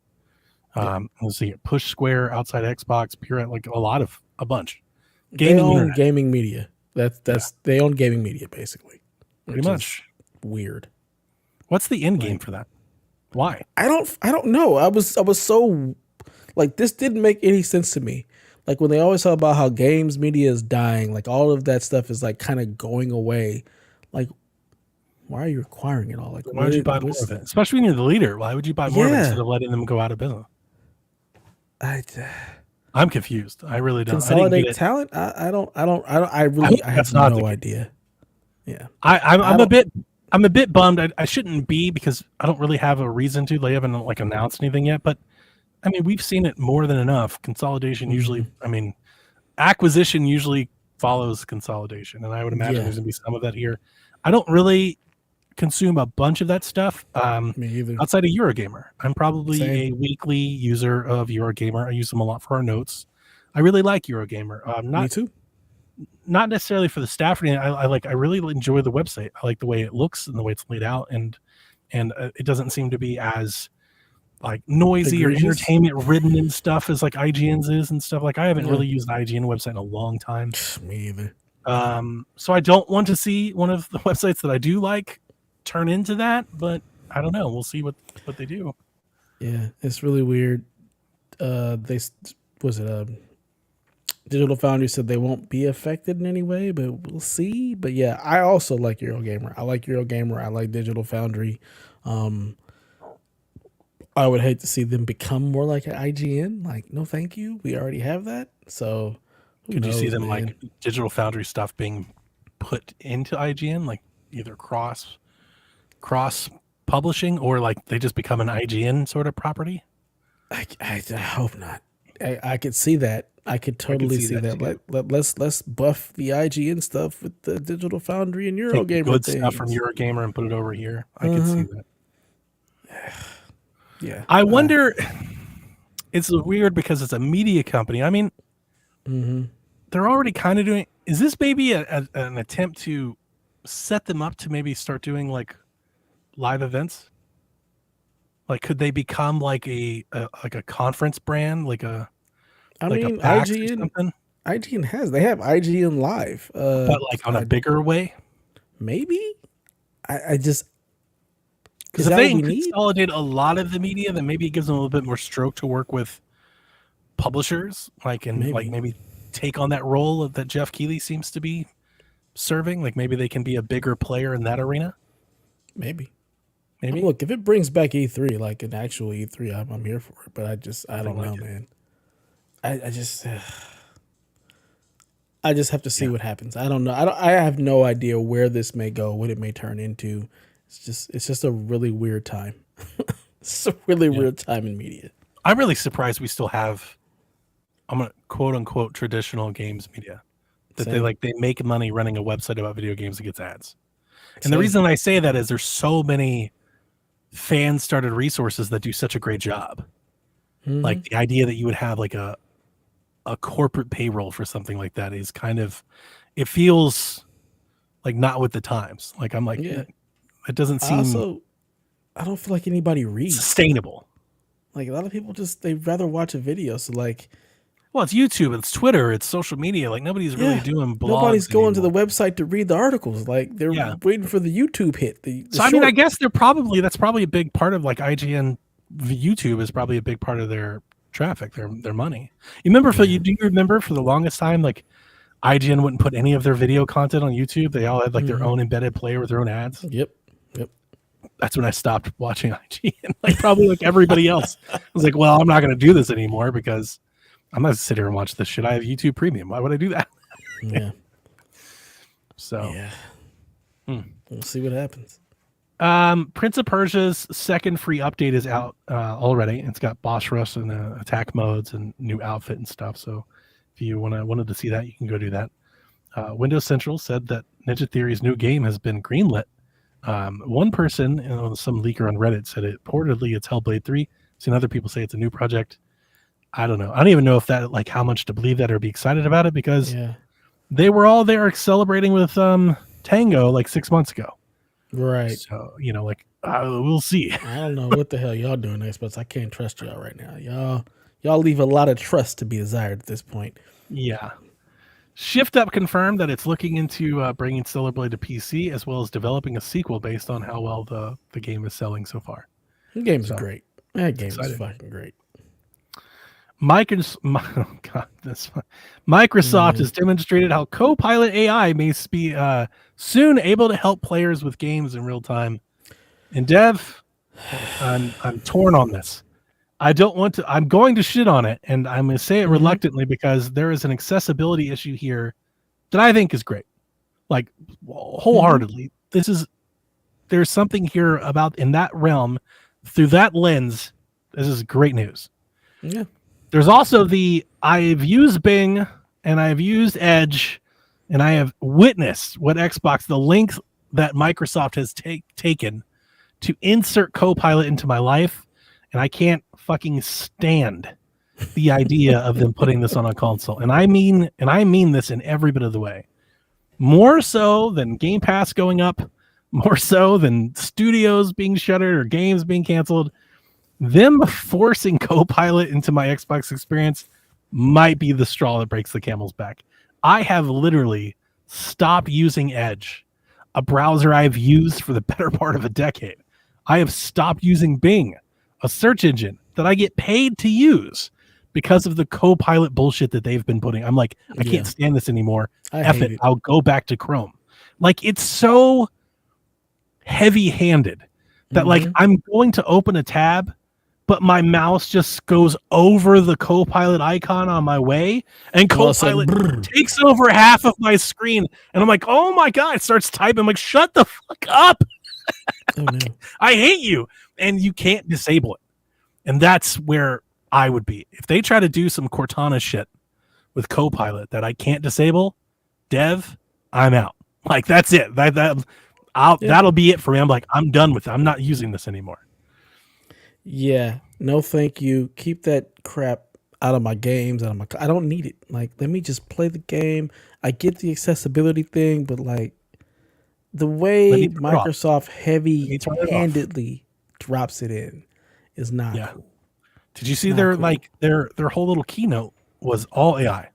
It was called that, the Microsoft AI era or whatever. They have like a whole new footprint, like a whole new campus dedicated to AI development. Like, this is their whole thing right now is AI. Yeah, my city manager's office is constantly hitting us up like, what can we do? Yeah, you see, my son just That was wild. Creeping in. Somebody Get creep outta that. here. Somebody clip that creep. Somebody clip that. Get That was outta here. hilarious. All right, go.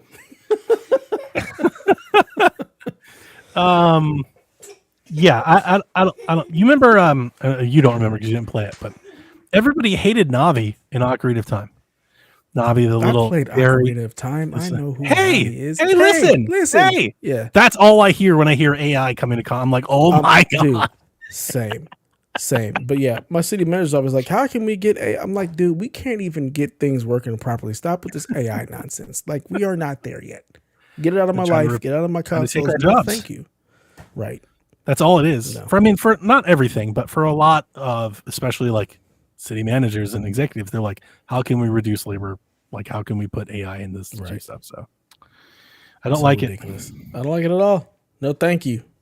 And my job's going to be the chopping block. Nobody's going to need me once AI figures out how to do shit. V Rising will be coming to PlayStation 5 on June 11th. That's that Vampire. I want to play that game. The game looks up my alley. I'm not sure why. I have not looked at it because I am so tired of vampires and shit. No, thank you. Like Vampire Diablo, I think. Every time I see it, I'm like, looks cool. And I'm not sure if it's like, is this like a game that's not for me, but like I just want it to be? Or is this actually for me, you know? Like I have those sorts of games. Like I want the Division. Like I want to like the Division. You want it to be for you. It's not for you. Right. But I'm not sure if it is. And that's kind of that's why I haven't played it yet. I'm like, I don't know. Jason Voorhees and Agent Smith from The Matrix arrive on Multiverses when the game relaunches next week on the 28th. That's cool. Why Agent Smith but not Neo? Maybe they don't have the stroke for Neo. They can only afford Agent Smith. I don't know. What do they need to afford it? It's maybe their IP. Maybe they're saving Neo for. I don't know. That was in there for Delvin. That's the only reason I put it in the show. Yeah, I'm very interested to see what Multiverses does, if anything. Probably nothing. Right. I don't want to play as Agent Smith, but I'd play as Neo. Yeah, Trinity. Call of Duty Black Ops 6 has begun teasing their next game. Dev, did you see this? I posted the link in the thing. There's a website called thetruthlies.com. Yeah. I saw the link earlier this morning. I was like, oh, no. TV channel, and you can change the channel and get these little teasers. I am kind of getting pretty hyped for it already. I have never played any of the Black Ops games. I've only played the trailers? Modern Warfare. No. So they're very like Watch Dogs-y, like anarchistic Far Cry 5 kind of stuff. And I'm like, yeah, I'm here for that. It sounds awesome. Yeah. So kind of like an InfoWars type shit. If it wasn't a first person. It's not gonna be like all hackery, but like it looked very like militia, like urban malicious kind of, uprising type stuff, which I heard haven't really had like a whole lot of. War?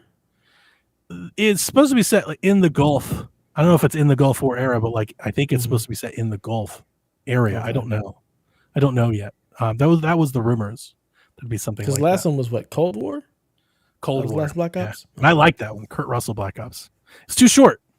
I liked it, but it was way too short for what it was. Like I wanted a lot more. Oh, we didn't talk about Hellblade, right? Short game. I finished in 6 hours. I did want to point on that. I couldn't imagine that game being longer. It's a long, like emotional, like you're gonna go places with it, and it's like it's kind of exhausting. Like you're gonna be kind of beat up by it. Like it's a long 6 hours for like if you're in, and ultimately if you're into the story. If you're not into the story, you're not gonna like the game. If you're into the story, it's heavy, and I think 6 hours is about as much as I can have. I couldn't imagine doing 12 hours of it. Like if you doubled that game, like I don't, it's not padded. Like it's linear. It's straight. It's directed. That's what I meant by directed. It's very much like articulately crafted to be exactly the way that it is. Black Ops, though, I was having crazy fun, like this crazy Kurt Russell type character, like all kind of turning on each other and shit. I was like, I could use like way more of this. Let's go fight more bad dudes. It was kind of like a buddy cop, fun. And it's Call of Duty, right? It's not the same thing at all. So speaking of Call of Duty, some Call of Duty leaker, the data mine stuff and all this, he said on Reset Era, which was then picked up by Insider Gaming, which they then corroborated, that the next Xbox, the next console, will launch in the fall of 2026 alongside that year's Call of Duty.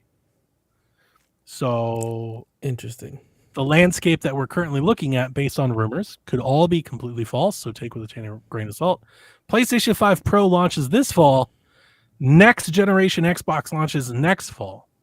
So how do we think that works? Do we think those devices are the same thing? Like, are they comparable? That's a damn good question. And do you think if that's true, when do you think PlayStation 6 launches? The fall after? Man, that is such a tough one. If Xbox is smart, that would be a smart move on Xbox's part because it gives them separation. It gives them some time to say, look, we've got something cool. Come Help over the here while 360. there's, all Well, eyes early. are on us. Yep. So that would be a really, really good move for Xbox. It'd be really interesting to see how Sony counters. Because if they have the Pro and people are good with the Pro, you're going to have to really one-up the hell out of that. Especially if you're trying to compete with Xbox. So it could also be detrimental to Xbox because they could win people over for a year and then a new PlayStation comes out 2 years later and it blows it out of the water. So I don't know, man. I think it's more healthy tough. if they alternate like every 2 years blowing each other out of the water. I agree. Because then like everybody gets their 2 years in the sun, right? Yeah. We've got our leg up, and then you've got yours, and then we got ours. The thing is, my read on the situation, the PlayStation 5 Pro, which I have said repeatedly, I think is going to be cooler than maybe people are expecting, or at least what I've seen said about it. What I've seen sounds pretty awesome. Like maybe not on the spec sheet, but I think on the TV screen, I think it's going to be a noticeable improvement. Mm-hmm. But still in the same architecture, same chipset, same architecture. There lies where Xbox could go. They could either get cheaper, more efficient, or more powerful. Ideally, all three. But if they pull the plug on going completely different architecture, that's a different, and that's kind of the configuration that both these consoles have is holding them back. Like I've said it since the start. I think most people have come to accept that these consoles aren't all that amazing. We've got handhelds that are kind of doing what these consoles kind of do. So if they go completely different, they have the ability to outpunch it significantly if they want to. But the question is, significantly on paper or significantly on screen? Right. Right? Because PlayStation 5 Pro is doing excellent ray tracing and upscaling at 60. Even if you're outpunching it like on paper, for most people, they don't have screens that can do more than 60. Like, how valuable is that to most people? Mm-hmm. That's wherein lies the problem because at that point, who are you marketing to? The PC crowd? Because they're the ones that have the screens, but they've got a PC. They keep calling it right? The next Xbox will be the biggest generational leap ever for a console era. It's ridiculous. Yeah, I mean, even if they launched a fucking console with a 4090 in it, it's not. What good is that going to do unless somebody has a TV that runs faster than 60? And it's going to be super expensive. It doesn't make a difference. I mean, we're starting to see more TVs that have higher refresh rates, but I don't think people. Because I remember when we were first talking about way back when we had Game Tech, we were talking about the new PS5s with HDMI 2.1 and like TVs with faster refresh rates. And people still don't have those. They're becoming more current, but most people still don't have them. Yeah. And even if they have them, most people don't care, I think is maybe the more important part. Mm-hmm. Does it play my games? 2K, Call of Duty, Madden. Very beautifully, very pretty. That's really what people care about. We've seen the adoption rate just from going to PS4 and Xbox One to this current gen that people really don't care that much. Like you look at the adoption rate. I have several coworkers who are like, everything that was on my PS4 is still there. Windows Central said that, I think they said almost 50%. They may have given an actual number. I don't recall it. Almost 50% of monthly active users on Xbox are still on Xbox One. Yeah. Because the reality is, it's like, especially if you're a TV gamer, you're playing on your TV. It's not going to make it's not noticeable enough. There's nothing that I have to buy. You're right if you're a TV gamer, but also if you're a casual gamer. Mm-hmm. Yeah. Both of those things. If you're playing Madden and Fortnite, it doesn't matter. Yeah, not at all. You're not missing anything. Mm-mm. It's a little softer. one of my coworkers, You got a he's One X, like PlayStation. you're really not missing anything, Dude. One X, PS4 Pro, like you're still playing Still the really new good. Horizon, the new God of War, and the thing is, if you play the old ones on that console, like the experiences, and you're getting the sequel. And if you're somebody, and I've always said this, I believe this in my heart, but I don't think this plays out in actuality. If you're one of those people that complain about this sort of thing, then you should have a PC. They don't. A lot of people don't. But like, if you do, if you're like 30 sucks, then like, what are you doing? Like, you should have like, if you're somebody that really, if you watch Digital Foundry videos, you should be gaming on a PC. You know? I don't know. I think we might be in a world where like Xbox 4 or whatever the fuck they're going to call it.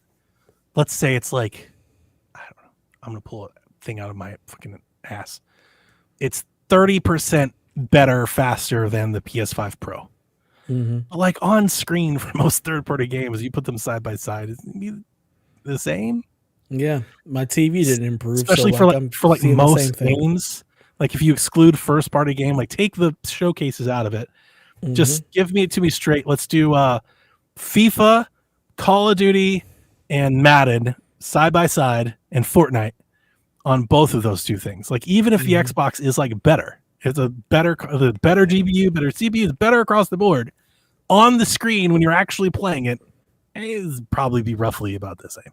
Yep, absolutely. And so like that's the diminishing returns that you run into when you go x86 and you do this. And maybe they go ARM. I don't know. I really even don't if know. they do, it still won't matter because again, it's not going to change the experience you have on your television. Make it cheaper.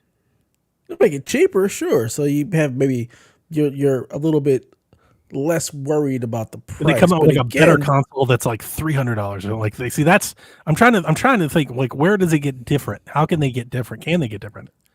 Even if they get different, why? I would say the handheld, but they have said we are launching another console, and this rumor is a console. Like to me, I've already said it before. I would get different by let's go third party and let's do a handheld. We're going to focus all on the handheld, and then we'll bring our games to other systems. But like our system, that would make so much more sense because it gives people something different. Now you're not so worried about the screen because that's like to me that's the biggest thing. Like you said, like if my TV is only 60 hertz. Plug in a PS5, a PS4. You can throw all of the buzzwords on the box you want. It doesn't matter. I'm not taking advantage of what the system can do. It doesn't matter. 140 hertz, like it doesn't matter. Yeah, unless you're somebody who's adopting an OLED that's got VRR that has a 120 hertz mode, like it doesn't. And we've even seen on our own podcast, you can have somebody that buys one of those, don't even use it, don't even turn it on, don't plug it in correctly. Like I'm playing this shit in 30 frames. Don't even have game mode. Barely 4K. Doesn't matter. I don't know. Yeah. Most people don't even turn on the game mode. Well, I guess that shouldn't, but that doesn't stop people from buying stuff, right? They may not use it properly, but they still buy it because they want to think that they have the cool stuff. Yeah. So maybe that's it. Maybe, but that's the minority. That's us. We'll do that. Yeah, we'll upgrade our TVs, but the vast majority of people are like, "You're right." Nah, most people for TV work. Like my wife is that way. My wife, I have upgraded our TV maybe 6 times since we've lived here, and she was like, "I was fine with the first one." She's like, "What? Why do you keep doing this?" She's like, "The TV." My wife is the same way. It works. Why do you keep messing with it? I'll try to point out to her, like, "Look how much better this is." She's like, "It looks like the TV." Yeah, that's my wife entirely. We've gone from like a 42-inch Roku 1080p TV to a 65-inch OLED VRR, and she thinks it's the same TV. You just take off the case, put the new thing in the same case, and they never know the difference. Yeah, she doesn't know any better. So yeah, you're right. I don't know what. I really don't know what another console does for Xbox. I don't know. It just gives them a chance to start afresh, start new. That's probably there's something there to just try and hit a reset button and try again. It has to come with the game. We have to go back to like thing that I think game is only on this system. Give me the new Gears only on the new Xbox. It's a big miss. Well, here's the thing. You're missing Grand Theft Auto. You're missing the launch, which is what the launch is an inflection point. People will buy stuff because Grand Theft Auto is launching. Yeah. Right. I don't think people are going to buy stuff because Grand Theft Auto launched a year ago, and now there's this new thing. Yeah. No, if you were in that boat, I don't want to say blanket statement because I know not everybody's going to PC game, but if you were in that boat, you should have a PC, I think. But most people just don't want a PC. Like there is that console gamer, like I just don't want to do that. Yeah. It's the cost. It's the. But they're not going to wait for an Xbox. They're just going to Pro. They're not going to wait. Yeah, they'll get the Pro. They'll get the PS5 Pro. They're not going to buy another one later. They're not going to trade in and buy another one. Like they're done. No, because it works. And then, so why would I?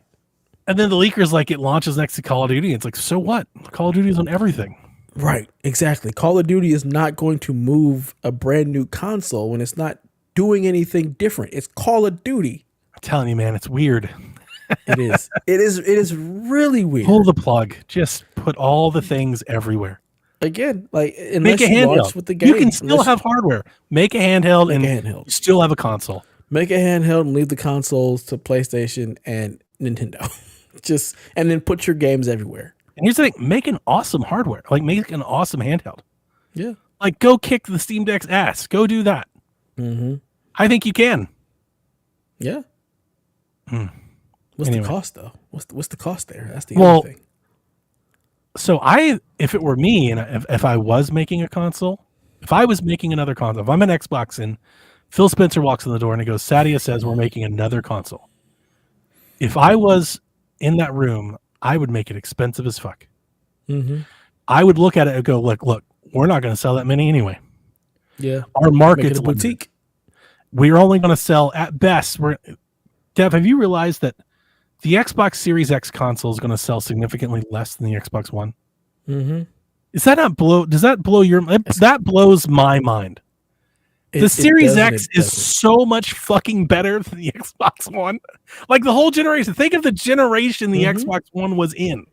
The Matrix and the Kinect and the fucking VCR and then the S and it's going to significantly outsell the Xbox Series X, which, console wars aside, the Xbox Series X is a fucking awesome little piece of hardware.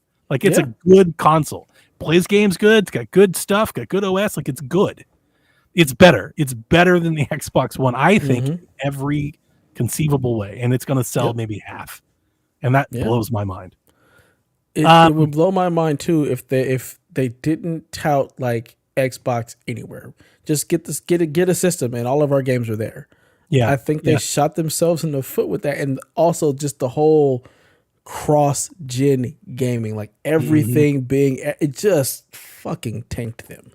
Yeah, more if I were them, anybody else, I would go, okay, we're not going to sell 100 million consoles. We're likely not going to sell 50. 50 million is like that's like your wet dream. Mm-hmm. You're likely going to sell 20 to 30 million.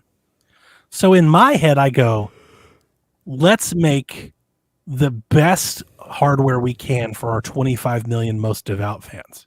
Mm-hmm. Like these are our customers. We want to give them the best because they're going to buy it. Right? Like, forget the casuals, forget price, forget trying to be like, I would launch a $700 Xbox. Yeah. And I would just be like, look, the Series X is great. All of our games are on it.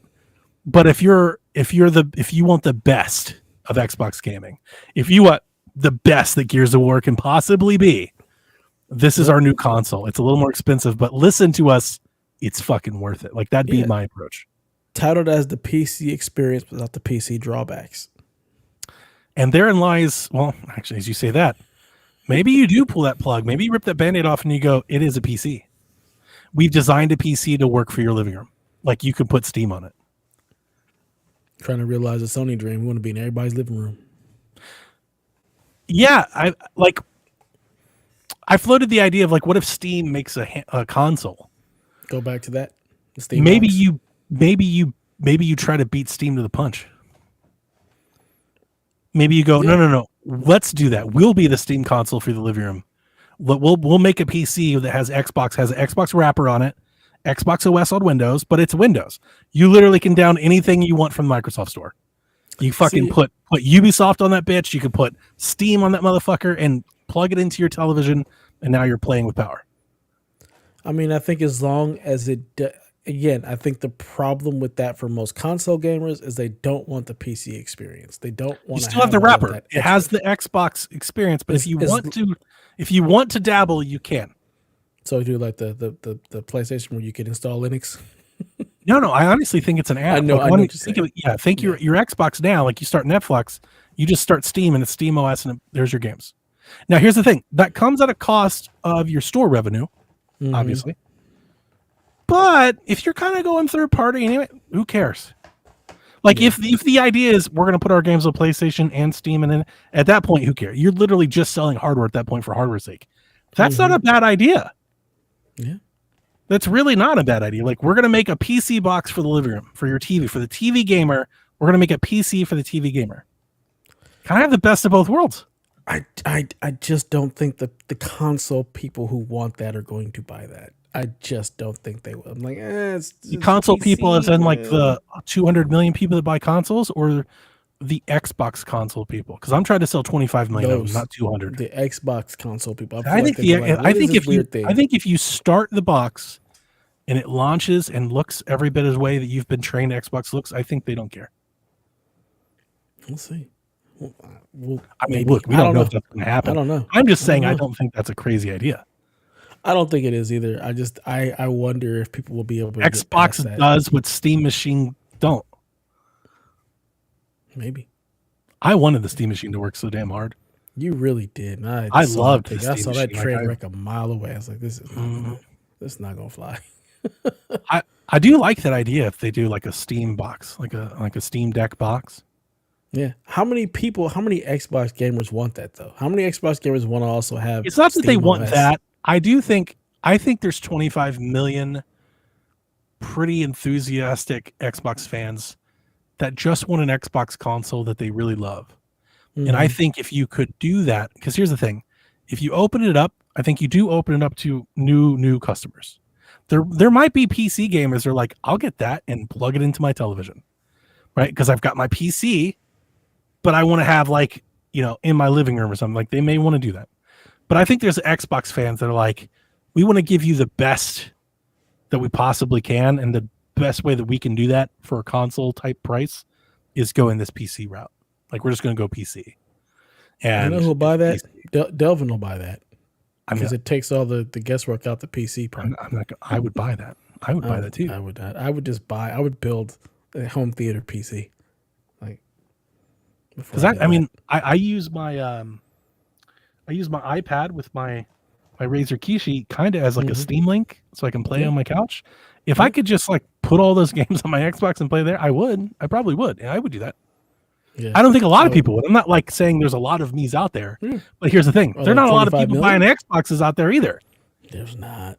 So like that's better than nothing. That's better than what they're doing now. I think. God, they're in such a weird fucking place.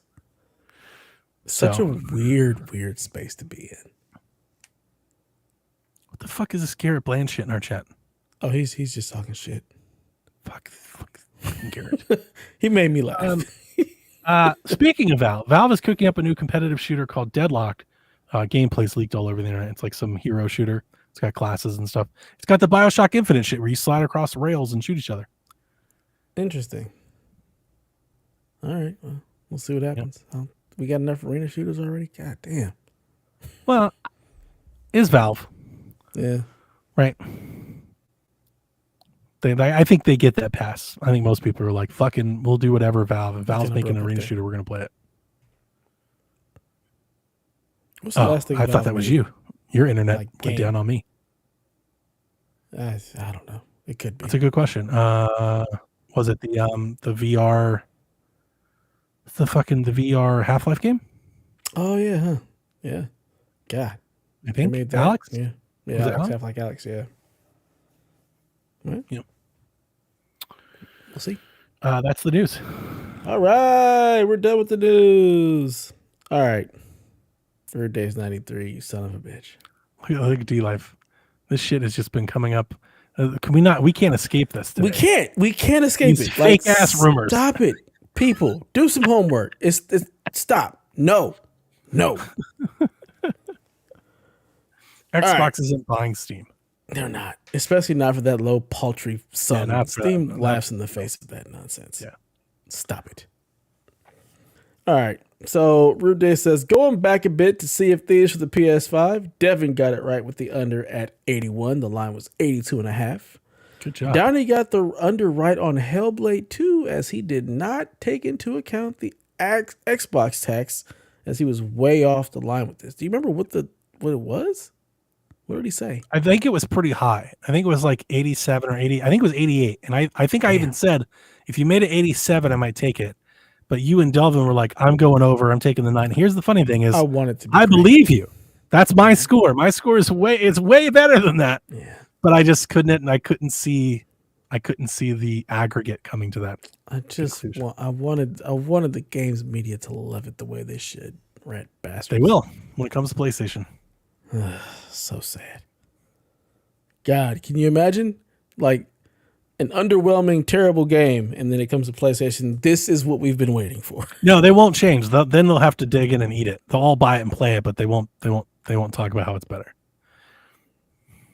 Just awful. All right.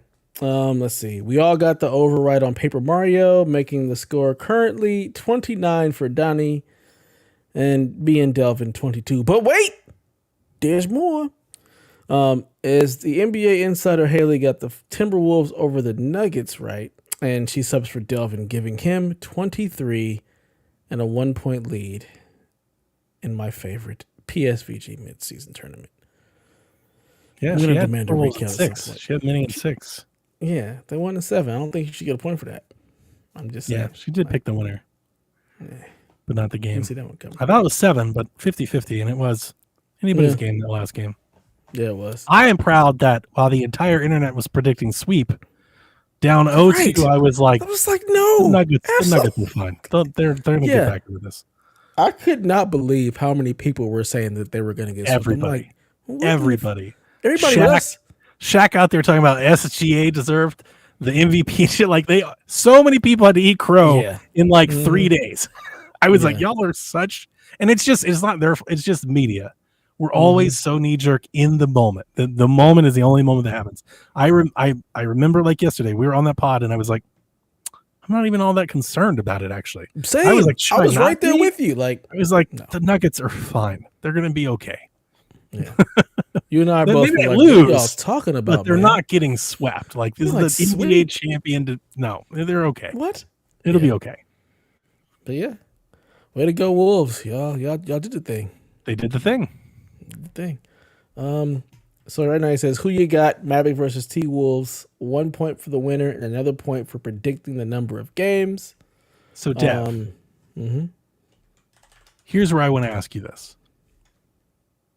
All of my NBA podcasts are saying the same thing. Everybody's very excited about this series. I don't think this series is all that close, and that scares me because I'm like, what do I not understand? I think Minnesota is a heavy favorite versus Dallas. I think they are. I think everybody questions Dallas's like depth. Are they don't have enough bodies? I don't think they have enough big enough to. Well, they won tonight. They won game 1. Yeah, Dallas. Wow. Because everybody I keep hearing, they're like, everybody thinks this is going 7. And I was like, I wouldn't be shocked if it went like 5 or 6. I was thinking 6, but I wouldn't be shocked if it went 5. But they did win tonight. Okay. I do think in a close game, I think this may be where it is. In a close game, you got to go with Luka and Kyrie. Yep. In a close game, like if they can keep it close, they've got a chance. But I just worry about that defense. That defense sounds sweltering against those guys. I agree. And I think right now Minnesota might be a little bit tired, which is why they possibly dropped game 1. Dallas had some rest after getting rid of the Clippers. So they've had a minute to just kind of relax. Game 1 is always a feeling out thing. If you're going to steal a game, it's always going to be game 1. Yeah. Ant did not play well tonight. He shot 37% from the field, only had 16 points. I said to that back. How many points did he have? He's kind of hit and miss. He had 19 points. Yeah, it's still not great. Luka and Kyrie both had 30. Like I really want to say Mini in 6, but just to be, I'll say Mini in 7. I'll give Kyrie and Luka a couple of games. Yeah, I kind of feel the same way. I'm leaning Minnesota in 7 as well. They had several players in double figures. They just did not shoot well at all. So, yeah. But yeah, I question Dallas's depth and their size to be able to bang with them. So I'm going also Minnesota. But good on him for getting game 1. Good job. Yeah. And he says over or under Pacers win 1.5 games against the Celtics. So I want you to pick first. So the Celtics and the Pacers, like I think the Pacers will get a game. Will they get 2 games? That's a tough call. I don't feel like Indiana's weird because they're the 6th seed. They've got some veterans on that team that kind of have been there and know what they're doing. Mm-hmm. But also I feel like Halliburton, he is like so hit or miss. But Boston is kind of the same way. Like they kind of disappear sometimes. Like, well, I don't think they disappear. This is the point I was trying to make with Joe. I just don't think they are. Their players individually aren't the type of players that people generally associate with greatness. They're not those alpha players. Yeah, Tatum is good, but is he like? He's good. Is that's he the him? Thing. They have a lot of good players. They're all good. That's the thing. They're all good, but they're not Ant. They're not Kyrie. They're not Luke. That's been my thing. Like in a game against an alpha player, they can like Brunson could shift a series against the Celtics. The Celtics are better in every conceivable way. The Celtics are deeper. They're better. They're longer. They've got more shooting. They got more defense. But the Knicks have Brunson. And if they were all healthy and all things are considered equal, that's a series because Brunson can tilt the table. Yeah. Can Andy tilt the table? No. And I'd say no. I'd take the under. I don't think they get 2. They might get 1. They're not getting 2. Looking at their season matchups, the games have all been kind of close. And but you're right to point out Halliburton, and he does get. That's the thing. Like, there are the times where he does show up, and he gives you like 38 and 17 with 4 threes, and like. But then there are the other times where he gives you 5 turnovers and 12 points, and he's just been weird. But I don't like the rest of the team. Siakam and Turner are decent, and but the Celtics have been there, done it, battle tested, battle proven, more consistent night to night. And if they couldn't do it in game 1, I don't think they can do it in the other game. Like I think it's Boston in 5. Yeah, I'm gonna go Boston in 5 too, only because like they've been there, they've done this. Pacers are still trying to figure it out, so I'm expecting the veteran. Jaylen Brown makes that shot because Jaylen Brown has taken those shots. Right. Yeah, young teams don't win the playoffs. It's 100% proven. Young teams don't win the playoffs. Yeah, I will say it's nice to see all of these young teams in the playoffs. Like everybody's young. There's none of these old people. It's nice. It's nice. Yeah, that's how I feel about when folks go waxing about the NES. Feel the same way.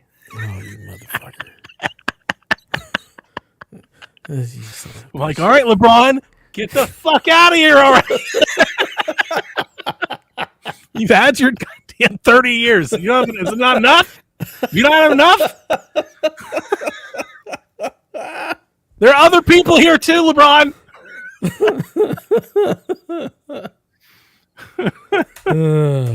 Good stuff. Well, we'll see what happens. Selfishly, I want the Pacers to win because I hate Boston and everything. Yeah, me too. I don't like Boston either.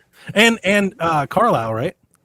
Yeah, way better coach. Like that's got to matter something. Like if they get 2, that'd be the reason why. He's a way better coach than Joe Maz. Joe Maz is terrible. Yeah.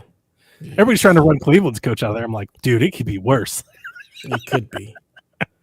Oh God, who are the Lakers going to get? I'm just so all of the buzz out of Cleveland, and not like local beat writer that's like a homer for the team. I mean, like the people I've followed for Cleveland Cavs reporting for 20 years that have been pretty good.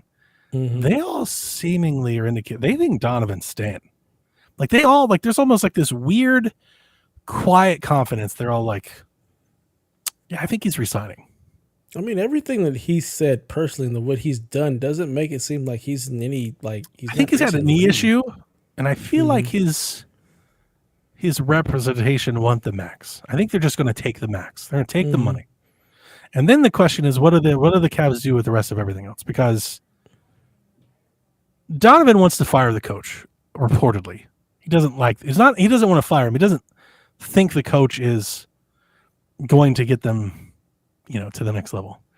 I like JB as a coach. I don't think he's like an offensive wizard, but I think fans overrate that sometimes. I don't think many coaches in the NBA are nobody's being amazing on offense because of coaching.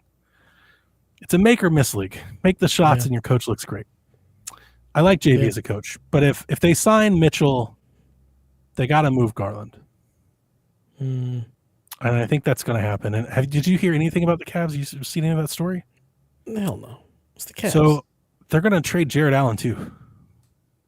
Okay, that I have seen. I have seen some of that, yeah.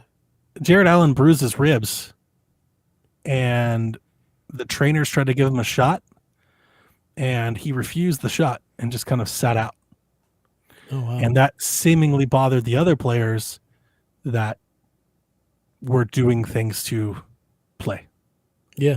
And I think if you read the situation based on who was out there and who wasn't, I think Garland and Mitchell were really upset that Allen didn't try. Because I think they think if Allen was out there, they had a puncher's chance against the Celtics.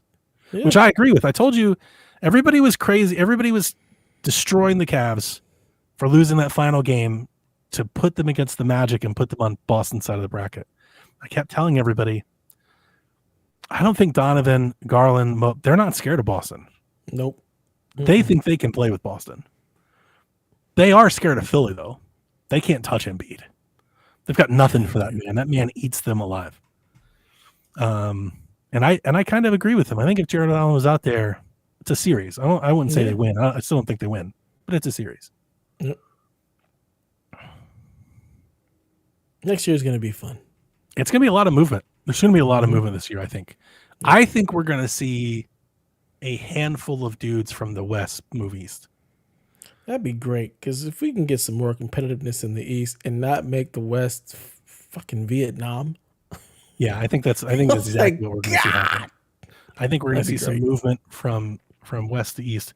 And I think, I don't know where Garland's going to go. I really like Garland. I like watching him as a player. I like what he does with the ball. If I could put him somewhere, I'd like to put him in San Antonio. That'd be nice. Although I also want San Antonio to fail at everything, but that's just I would take a couple of their wings and some picks and whatnot for Garland. You put him with Wemby and let them grow together. What pick does San Antonio have? They don't have the first pick, do they? I don't think I would. Well, yeah, I could care less about the pick in this draft. Well, no, I'm just picks. I'm thinking about who they're getting. Keep this draft. Who's you in can the keep draft? this trash. Yeah, this draft is terrible. It's real bad. It's real bad.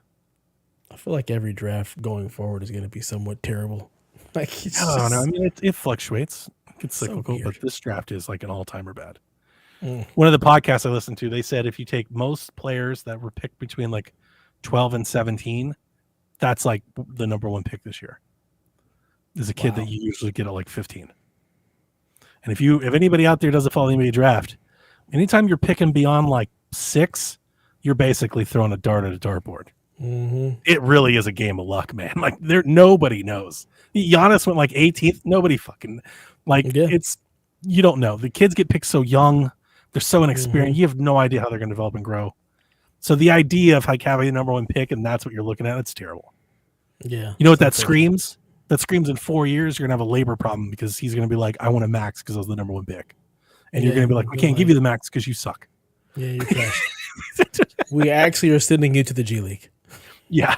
So if I was a team with a pick, I would trade the pick for anything. For literally any good role player. Dude, that's the Thunder. The Thunder have all the picks in the world. They could load up. Yeah. Yeah. They can't keep picking them. They got to move those picks at some point. They got to do something with them. Yeah. They're literally getting less valuable by the day.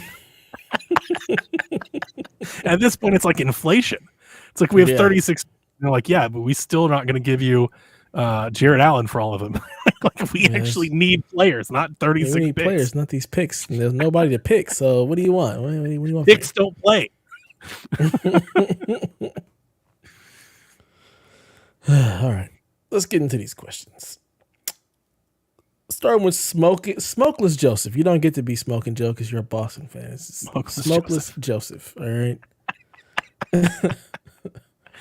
He wants to know what is our favorite Delvin moment. Wow. My favorite is him calling you Smokeless Joseph. Fuck you, Kyle the Pug. Oh yeah, that's a great one. I mean, it's a good bit. I don't know about moment. My favorite moment is him trying to get his Optimus Prime to work, and it just would not. Very good. That was hilarious. It's just terrible. You embarrassed me. I want to say like some XP moment. There's got to be some moment where he's tried to rein in Haley or something that I love that I just can't remember. Probably. He does a pretty good job of those. Yeah. Oh, Delvin. We miss you, buddy. Yeah. Yeah. Definitely. Yeah. Edward Varnell says, with the Summer Direct happening in 3 weeks, what 4 games do you want to see or announced? Choose one per console and one for PC. It's a Summer Direct?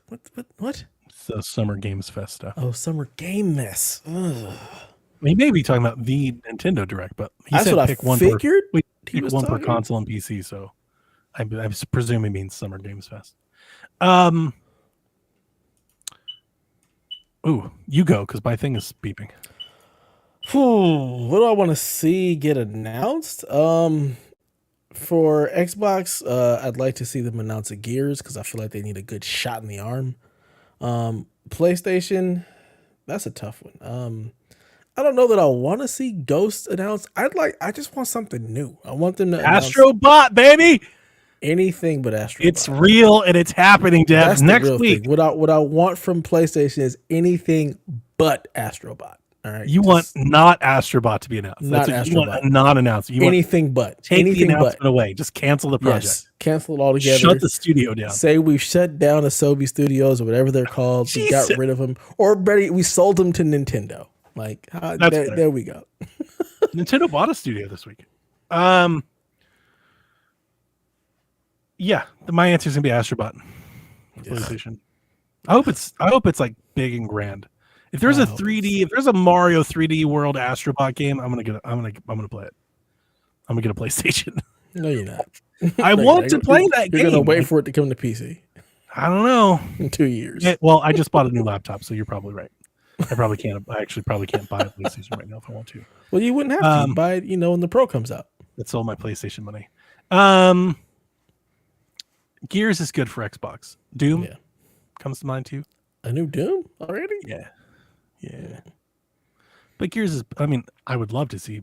Well, he said announced, not shown, right? Yeah. Okay, so I was gonna say Fable, but yeah, that doesn't count. Nintendo, I want to see Wind Waker. I want Wind Waker on my fucking Switch already. Like, you don't have any games. We're moving to the next console, so just give us the goddamn Zelda game and let me play Wind Waker while we wait. You strung this out long enough, Nintendo. What's the Zelda game where he's the wolf? What's that? Twilight Princess. Has that been remade yet? They remade Switch? Both on Wii U. There was the HD version of Twilight Princess. I want a Switch version. Neither on Switch yet. Well, there we go. That's what I want to announce for the Switch. The Twilight Zelda Princess is where dope. he's the that'd be great. fox or wolf thing. Yeah, Fox the wolf. Whatever. Yeah, Twilight Princess is excellent, and that remaster was beautiful. For PC, I don't fucking know. Lucky Squire. You want that announced for PC? Oh, dated. Give me a damn. Oh no, the other one I want is I want Metal Gear Solid to be dated and released. Delta. That might happen at your PlayStation show next week, right? That game can also kick rocks. Is it next week? Have they announced that there's a show? Not yet, but I think it's next week. Isn't it kind of late to announce something? Like, shouldn't we have already had that announcement? The 28th and 29th keep being floated around Reddit. Well, I want regular, like the original remake of Metal Gear Solid. The hell with this Delta 3 Snake Eater trash. Get over this. It's going in chronological order. You're getting there. I hate that. I hate that for me so much. I would love a new Castlevania game to be announced, like a 3D Castlevania game.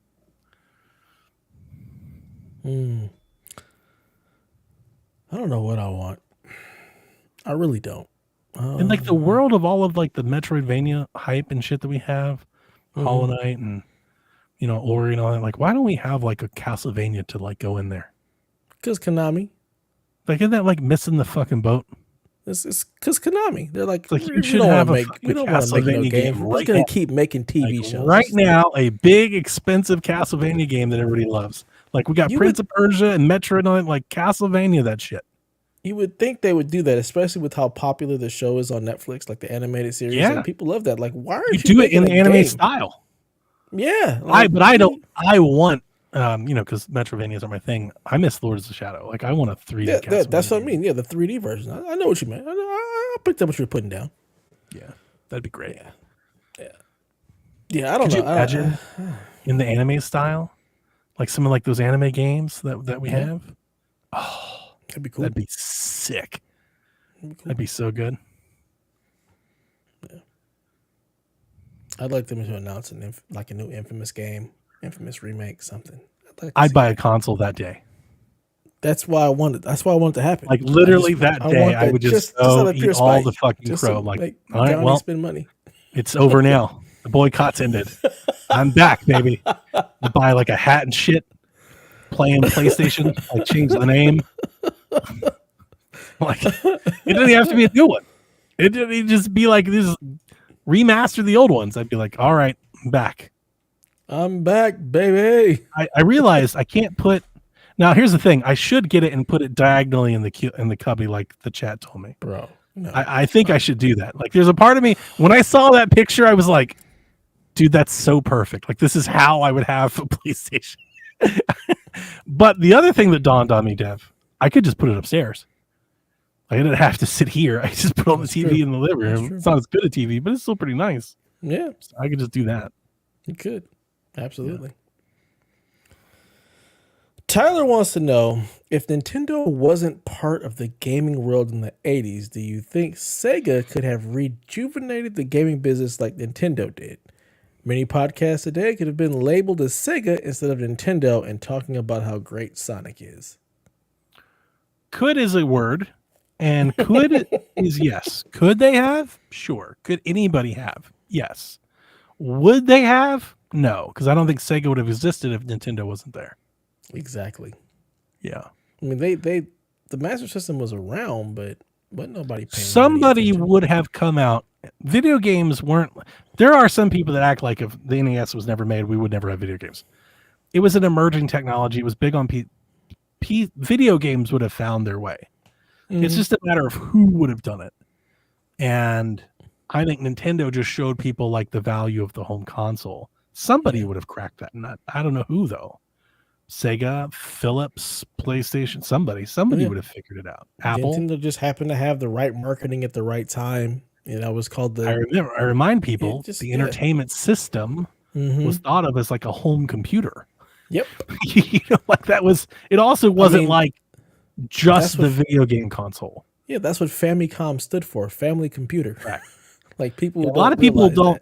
I don't want to say a lot of people don't like. Obviously, it was a video game console, and they realized that they sold their stuff. But just remember, in its iteration, it wasn't like what we traditionally think of as locked console video game console box. It was edutainment. It was other accesses. It was a home computer sort of. Yep. It just kind of boomed into video games. Exactly. Like video games just kind of took off. They're like, oh, this is. We'll just do this. Yep. So somebody would have figured that out. I think. No, I'm not even thinking. I'm sure of somebody would have figured it out. Absolutely. Would it have been Sega? Sega? I think what Sega did is they saw what Nintendo did and they were like, let's compete. We can compete with that. Let's do that. Yeah, that's how that happened. Yep. Oof. TPR says, how much will it take for Jaylen Brown to prove his contract's worth? I think it requires the chip. I don't know what his contract is. I don't care. He's on Boston. He's dead to me. He got a max, so he makes a lot of money, but everybody makes a lot of money. He makes 49 to 60 million over the next 5 years, a year. Oof. That's nice. Here's the thing. The cap is going to keep going up the new revenue contract that they were talking about an article today that in 10 years time we could see 100 million annual player. Yeah, that's crazy. I think I saw Luka right now qualifies for making the NBA all pro team. He qualifies for the Supermax, which is like 350 million or something. Over insane. 5 or 6. Yeah, like the max right now is around. I think if you're the right player that hit the right things, you could get to like maybe like 70, 75 annually. And it's a lot. So much and money. the NBA is weird because like, not weird. The cap structure is odd because LeBron is infinitely more valuable than like every other player in the league. But yet he gets paid the same as or near the same as 40 players in the league because that's how the league structures their salary. So like worth it in quotes, the contract, is it worth it? Is it like, if you're saying, are they better than LeBron? Then nobody's worth the contract. Right. Is the question, is it worth it compared to his peer, to everybody else? Jaylen Brown is definitely, he just hit that shot. Right. He just kept them. He's already proved it. Yeah. I mean, only one team can win it every year. Like, you got to pay the people to get the pieces there. Is he playing his contract? Yes. Is he one of the best players at his position? Then he's worth the contract. Yeah, absolutely. The market's the market. And it sucks. And like the cap is limited and you do get squeezed and you can't pay everybody. But that's the beauty of the league. That's what gives teams like Cleveland and Toronto, and that's what gives us a chance. Is we can pick off a player from somebody else. They can't pay everybody. Miami can't consolidate every great player in the league. They can only have 2 or 3 of them. That leave them for us. So please. Yeah. Yep. Now he will be, and he's the perfect age. He's 28. He's right in his prime. Will get better. By the end of the contract, he's 32. That's not crazy. Nope. Now, if you're going to give him that contract the next time, you may want to or if you're the Lakers right now, you're staring down the barrel of 70 million annually for LeBron at 40. You might want to make that a short contract. LeBron might be wanting to make that a longer contract than you want. Yeah. And that's something you have to, like, that's a much harder situation to deal with. Yeah, we need you to go and take your son with you, please. No, they're giving that money. They like the prestige. I think that's why LeBron was in Cleveland. I think that's why he's shopping for some pressure, some standing ground, because I think the Lakers may be trying to play a little hardball. Not hardball like you can leave, but like maybe they're like, what if we pay you like 45 instead of 55? And I think you made enough money already, LeBron? Jesus, I think Christ. LeBron shows up in Cleveland and gets everybody talking, and they're like, how about you give my money? Yeah, so run me my money. All right. Yeah. He's worth it. Not like today as a player, but like to the league. He deserves every bit of it and some. What he's done for the game. You know, like he's woefully underpaid at $50 million a year. It's ridiculous. So much damn money. It is so much. Isn't it obscene? It's obscene. It is obscene. Really ridiculous. For basketball. We put so much value on entertainment. It is crazy. Yep. All right. Brendan Meyer says, which franchises have disappointed you more than not? Not saying you don't enjoy parts of them, but which ones seem to mostly hit then miss, and which ones have your attention but haven't gotten into them yet? For him, it's the Mets, the Jets, the Fast and Furious movies, and mainline Pokemon games than Sun and Moon, Assassin's Creed, Red Dead Redemption, Planet of the Apes movies, and the New York Rangers. That's a hockey team. Dude, I love Planet of the Apes movies. They're great. Yeah. Women's professional sports, doing more emulation, hacking, and consoles. Yeah, that's a lot. Pokemon games on Switch have been largely terrible. Like they really have. So that's a good call. But the series overall I haven't missed more than. I've never played a single Pokemon game. I've only watched my son play them. Yeah, they're pretty basic, but like that's kind of the point. But the new ones, I love Sun and Moon, Ultra Sun and Moon, X and Y. Even most of the 3DS ones I really enjoyed. And then you get to Switch, and it's like I love Pikachu. Let's go Pikachu. And then from that point forward, I don't think I've even liked any of the other ones that have come out. I mean, like I bounced quick. I played them for like 4 or 5 hours. I was like, F this. Like, I'm not doing this. I was gone. And I say this as somebody, when we started PSVG, if you asked me my 3 favorite Nintendo games, I would have said Zelda, Mario, and Pokemon. Today, I would say Zelda, Mario, and Fire Emblem. And the reason I've made that change is the Switch's generation of Pokemon games. I'm like, I don't even know if I even like this franchise anymore. Like, apparently, maybe I don't. Because it's been that bad. Interesting. Assassin's Creed definitely fell off for me. I really, really loved them when it was the Ezio trilogy. I enjoyed 3 enough, and then Black Flag, I was just like, I'm done here. So that is definitely fallen off for me. I'm excited for Shadows. I want to see some gameplay. Shadows, but I'm very, very intrigued. There, the rumor is they're remaking Black Flag. I've heard that. I've seen that like for a while now. Yeah. No, thank you. Keep that shit. Might be next year. Battlefield comes to mind. Oh yeah. I used to play Battlefield a lot, and haven't played or enjoyed Battlefield in many years. Yeah, the only one I really got into was 3. Like I never played. It was crazy. I still have Bad Company like in plastic. 1941, Bad Company, Bad Company 2. I like Battlefield 1. I liked a lot of them. What was the Hardline? But yeah, last couple not so great. I'm trying to think what other friend. I mean, I Tiger typically only Woods. play stuff that EA's I enjoy. PGA Golf Series. Ugh. Kind of went in the tank. It used to be amazing. I fucking fell off a cliff. Yeah. It's not been bad just like lately. It's been bad for a long time. For a while, yeah. Yeah. Like in the early days of the Wii, like 2003 to 2008, Tiger Woods was the shit. That game was amazing. And it was like right around the time like they did the Masters, they started automating a bunch of, and like it got bad. Like they had the caddy modes and stuff. And then of course, Roy McIlroy's PGA, like it fucking fell off a cliff. Like it got real bad. That might actually be my best answer for this. For me, it's just EA Sports in general. Like, bring back EA Sports big, you bastards. Give me my NBA Street. Give me SSX. Like, how'd you like that arcade game I posted? I mean, I was like, it's NBA Jam. That's not what I want. I want NBA Street. So I was like, that's cool. Yeah. But I'm not gonna play it. Yeah, you're not getting Street. Yeah, I know. It saddens me. Teams. He put down Teams. I mean, come on. Yeah, I'm a Browns fan. Teams. That's all I know is disappointment.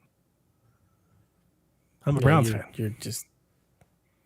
You know how bad I am? That's it. I love the team when they went 8-8. I was like, dude, if we could just do this for a couple years, it'd be great. Your team's out here trying to fire everybody. They go 8-8. I'm like, this is. I love 8-8. You know why? Every week when I watch the game, I think we have a chance to win. Do you have any idea how many years of my life went by where I assumed we were not only going to lose, but lose by a lot every week? We went 0-16 one year, Dev. We didn't win a game. Yeah. People in Cleveland are crazy weird about it. Like they always want to blow up the team every year when they're trying to blow up the Cavs now. Like every year they want to fire everybody. I just don't understand that. You got to build. You got to build. They did the same thing it for the Browns, and it's like, do you guys not understand how many 3-13s I've lived through? You guys have a new quarterback depressing. Every other week. Yeah, it's ridiculous. So like, just stick it out for a minute and get good. And just the Browns. You're always an injury from another team away of possibly going to the Super Bowl. The Browns have disappointed me more than not. That's the best answer. Yeah. I mean, my Lakers just pissed me off. I wouldn't say disappointed. They got rings and championships. Yeah, I'm not disappointed. I mean, my Niners, I'm just saddened every year that we just keep getting right to the fucking pinnacle and can't do it. But as long as we're better than Dallas, I'm always happy. So that's always good for me. Like Dallas, y'all can keep losing in the first round. Your season is already over. Like you're already eliminated. We open with Dallas, I think, this year. I hope y'all trounce them. We open the Cowboys, which is crazy because we've opened against like a division foe, I think like every year for like a decade. we've always played like the Steelers or the Bengals or something week 1. So this is like the first time in so many years like we're opening outside the division, which is nice. Our division is damn stacked. I feel like the AFC is always the AFC. We need is to like break it up. The We have Western no Conference. off week. Like everybody else seems to have an off week. We have no off week. It's like last year, like I think all 4 of our teams were 500 or better. Yeah, It's unheard of. Like the whole division was. dude, that's the AFC is like Our the Western worst Conference of the team NBA. Was like it's 9-6 so or 9-8 or competitive. whatever. It was our worst team. Yeah. AFC super competitive. NFC not so much. It's like 3 teams that are really good. That's it. Yeah. Detroit next year. I would like a flat. I'm worried about them. They've been trying to do it to the NBA for a long time, scrapping conferences and having like a flat conference. I would prefer that in the NFL. That'd be nice. As a Browns fan, it'd be nice not to have to. We've got to beat the Steelers, the Ravens, and the Bengals twice to even have a chance at like the wild card. It's like, dude, it's asking for a lot. Just We're like the rough. Penn State of NFL. It's like Penn State's Yeah. there. They're good. They got to beat Ohio State, Michigan. They got to beat all of them to get there. Mhm. You know, like, yeah, we are definitely that. It's like, God, give me a break, man. I'm looking around like they get to play Jacksonville. And then those fans are like, you suck. Like the fuck? Right.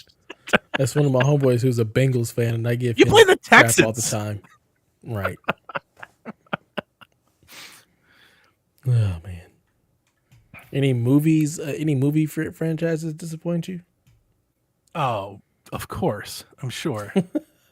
Like, especially in the horror space. Yeah. Are those franchises or just like one-offs? No, like there's long-standing like Texas Chainsaw. Is that a franchise or they just keep remaking a damn thing? Does it count as a franchise? There's 10 Texas Chainsaws. There are sequels and reboots and pseudo sequels, and the problem is there shouldn't have been any. You should have just made Texas Chainsaw and left it alone. And they just keep going back to the well. I didn't like any of the Hostel What is so intriguing about Saw, that story that they keep I making? didn't like Saw. They kept going to Saw and just kept trying to like make it worse and worse. Halloween is sort of, some of them I like, some of them I don't. Like the newest trilogy that they made, I'm kind of not a fan. I know Delvin liked them. I didn't like them. But like everybody hated like Halloween H2O. I kind of like it. I appreciate the camp. So Busta Rhymes. Yeah. It's just like a very much like a part of its time, you know? Yeah, very much so. I like most of the Chuckies. I think Chucky holds up pretty well. I'm trying to think. We didn't really do Nightmare on Elm Street. Jason has never been. I love Friday the 13th. It's just never been like a great movie to begin with. Like the first one was really good, but like the series, it's just like kills and tits. Like that's like the whole series is just that over and over again. So it's like, how bad can it, like, it wasn't that great to start with. So how disappointed could you be?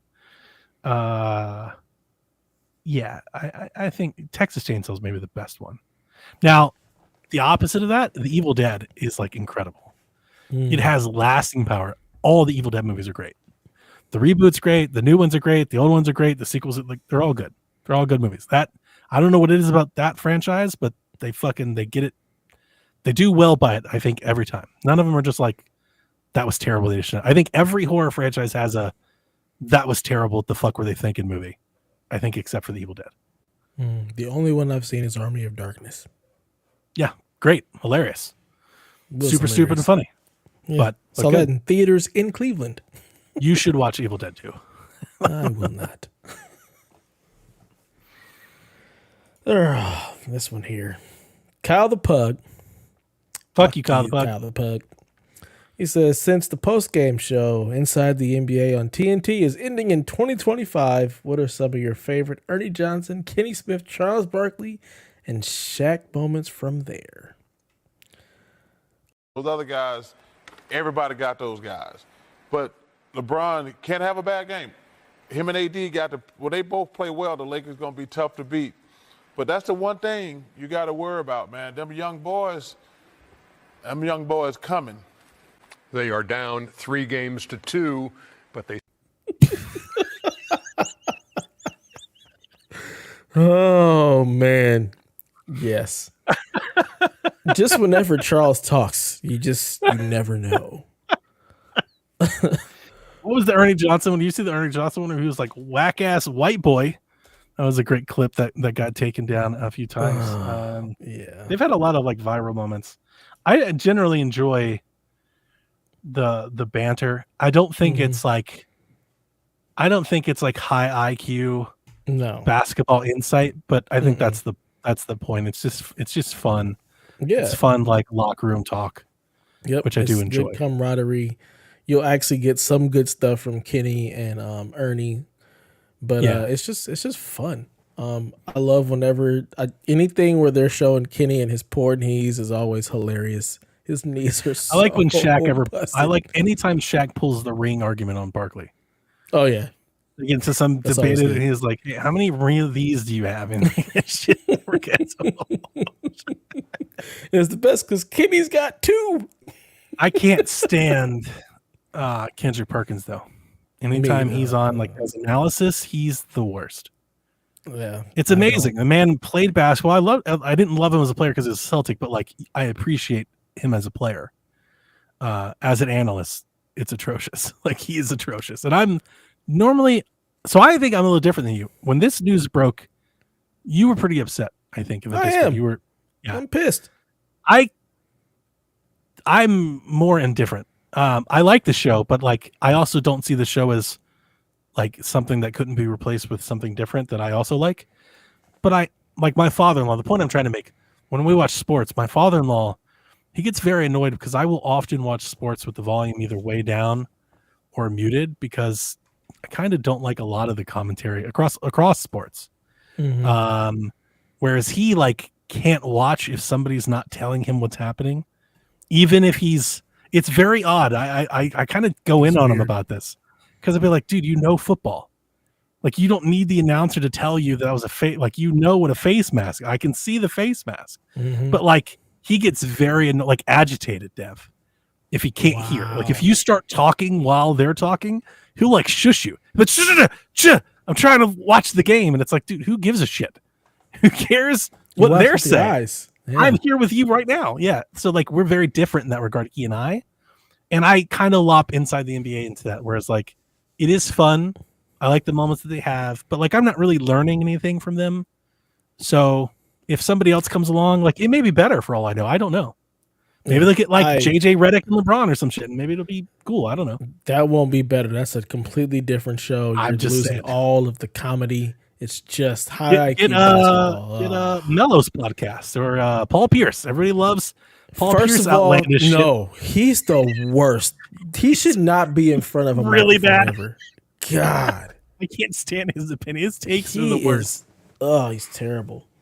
Like I like when they would bring in Candace Parker, and I like Van Gundy. Van Gundy. Like I like a lot of the personalities that they have. So I'm just gonna miss it. I'm gonna miss it. Like I get that too. NBA forever. It is very like, it is very like basketball culture, and it's very like it's the league. Like it feels like the league. You know, it's just very organic to the league because the NBA is its own thing. Like it's not just basketball. You know, it's not AAU. It's not college. It's the league, and the league is different. Yep. And they do bring that to it better than any other sideshow that I think we've had, better than anything ESPN has ever done, and so forth. So I miss it too. Yeah. Like I'm not gonna say like I'm not happy to see it go away. Yeah, I'm sure whatever they do with Shaq and Barkley, I'm sure they'll get paid to do something. Yeah, I mean Shaq has his podcast. I think Barkley just kind of retire. Other people like Amazon and other people are going to broadcast NBA stuff. I'm sure they're going to make offers if they want to work, they're going to have an opportunity to work. I'm sure. Yeah, I to be perfectly honest, I don't want to see Shaq or Barkley on anything without Ernie to keep them in check. Like that's kind of smart the thing. Because like, Shaq's going to be there. I'm going to tell you this now. Shaq's taking check. Shaq takes all checks. Mm-hmm. If somebody's offering Shaq's money to do, Shaq's going to be there. He's going to do it.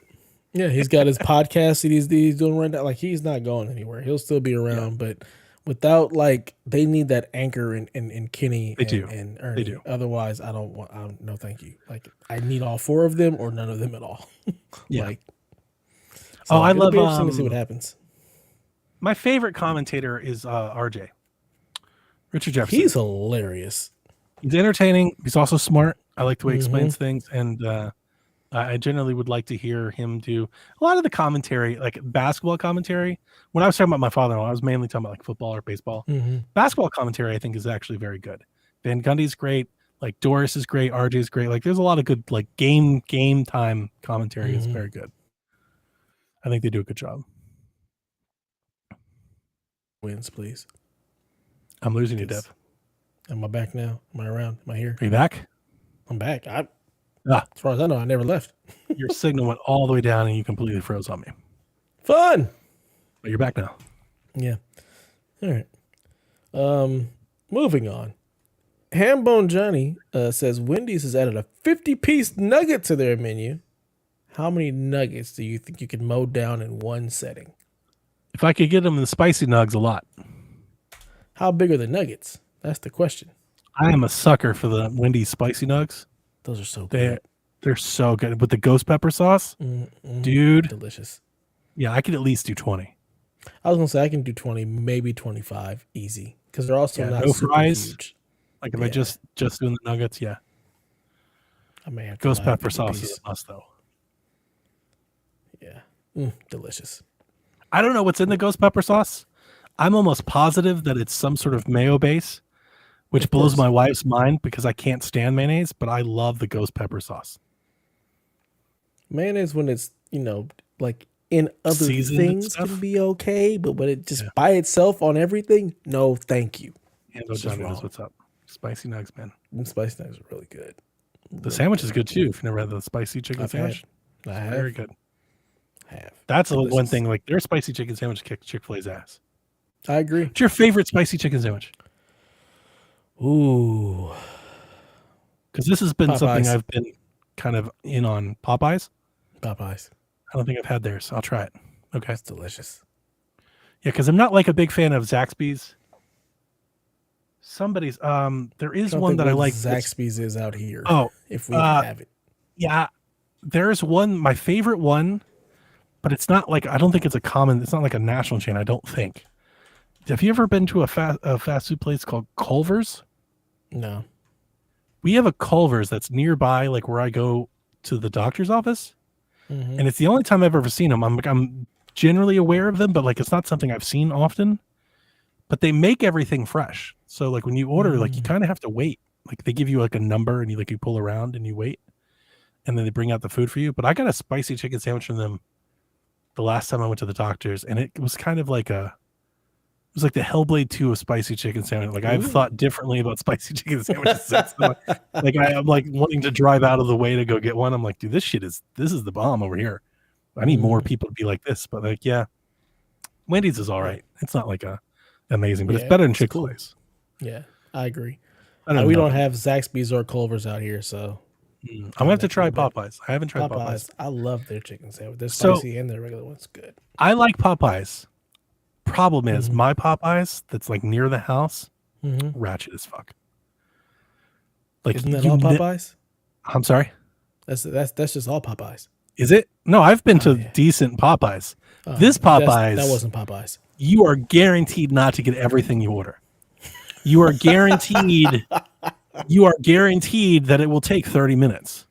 Oh, You're guaranteed that they'll ask you what you ordered when you get to the window to pay for it. Like they'll just lean out and be like, "Yo, what did you order?" wow. Like it's bad. It's like inmates running the asylum in there. So I don't go often, but I do get the hankering for red beans and rice every now and again. And it's like, how bad can you fuck that up? But I'll go get a spicy chicken sandwich for them. Oh, KFC has a decent. I don't like KFC anymore. I haven't for some time, but I got a chicken sandwich, not their fried chicken. Their mac and cheese is shit. The mashed potatoes are gross. But the chicken sandwich I got some time ago, it was massive.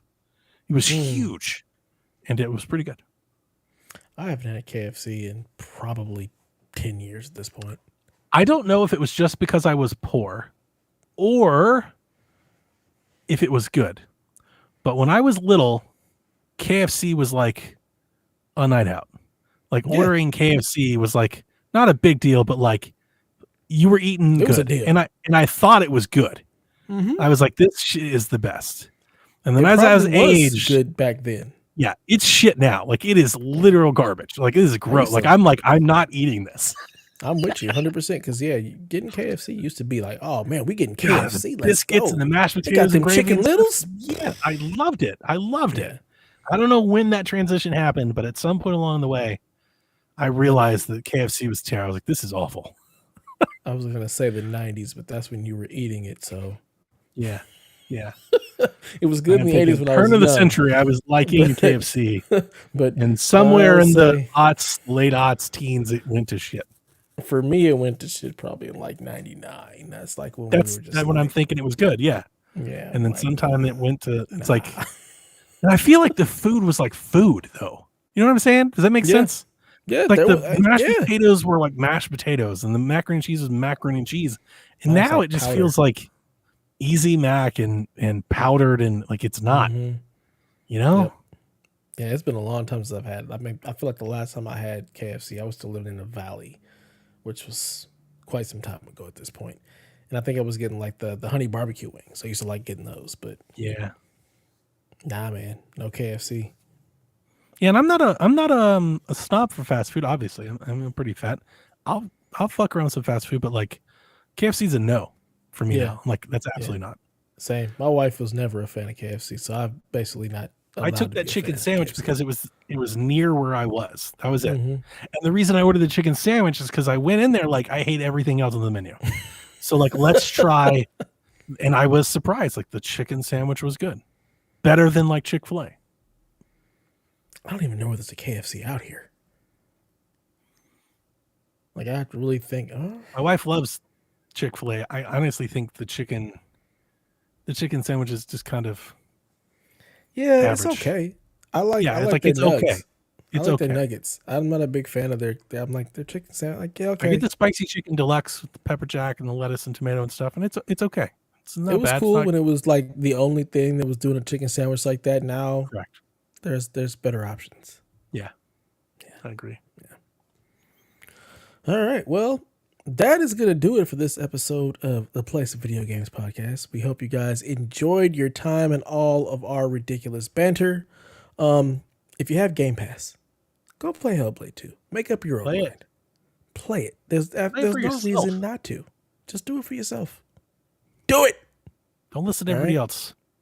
Yeah. Okay, tell Greg Miller to go fucking play Patapon. Yeah, that's true. What I will say about him is he didn't like the first one. He hated the second one. All right, Yeah. cool. But still, I'm go only play going off the Patapon, clip Greg. that was shared, but I was like, why are we listening? Go play Patapon, okay? Go put your Vita shirt on and go play Lumines, okay? Oh, Lumines was such a good game. I love On Switch. It's nice on Switch too. Yeah. For anybody that doesn't I never know, played that was a Switch. funny Discord joke. Yes. Hope they know that. Yeah. It's Discord, people. I realize You should yeah, go we have there. listeners that don't It's go to the Discord. funny. They don't know. They're like, why The, is he the hate Greg seven Miller all the understand. The seven know. time? Yeah, the 7 get it. All right. Until next time, ladies and gentlemen, please play some video games. Nobody sleeping in the middle of the bed. The middle of the bed is only where you do the business. But when everybody's ready to sleep, it's the side of the bed that can't be beat. It's the middle of the bed where lovers meet. But when it comes time to slumber, it's the edges. Ooh, ooh, ooh, the edges.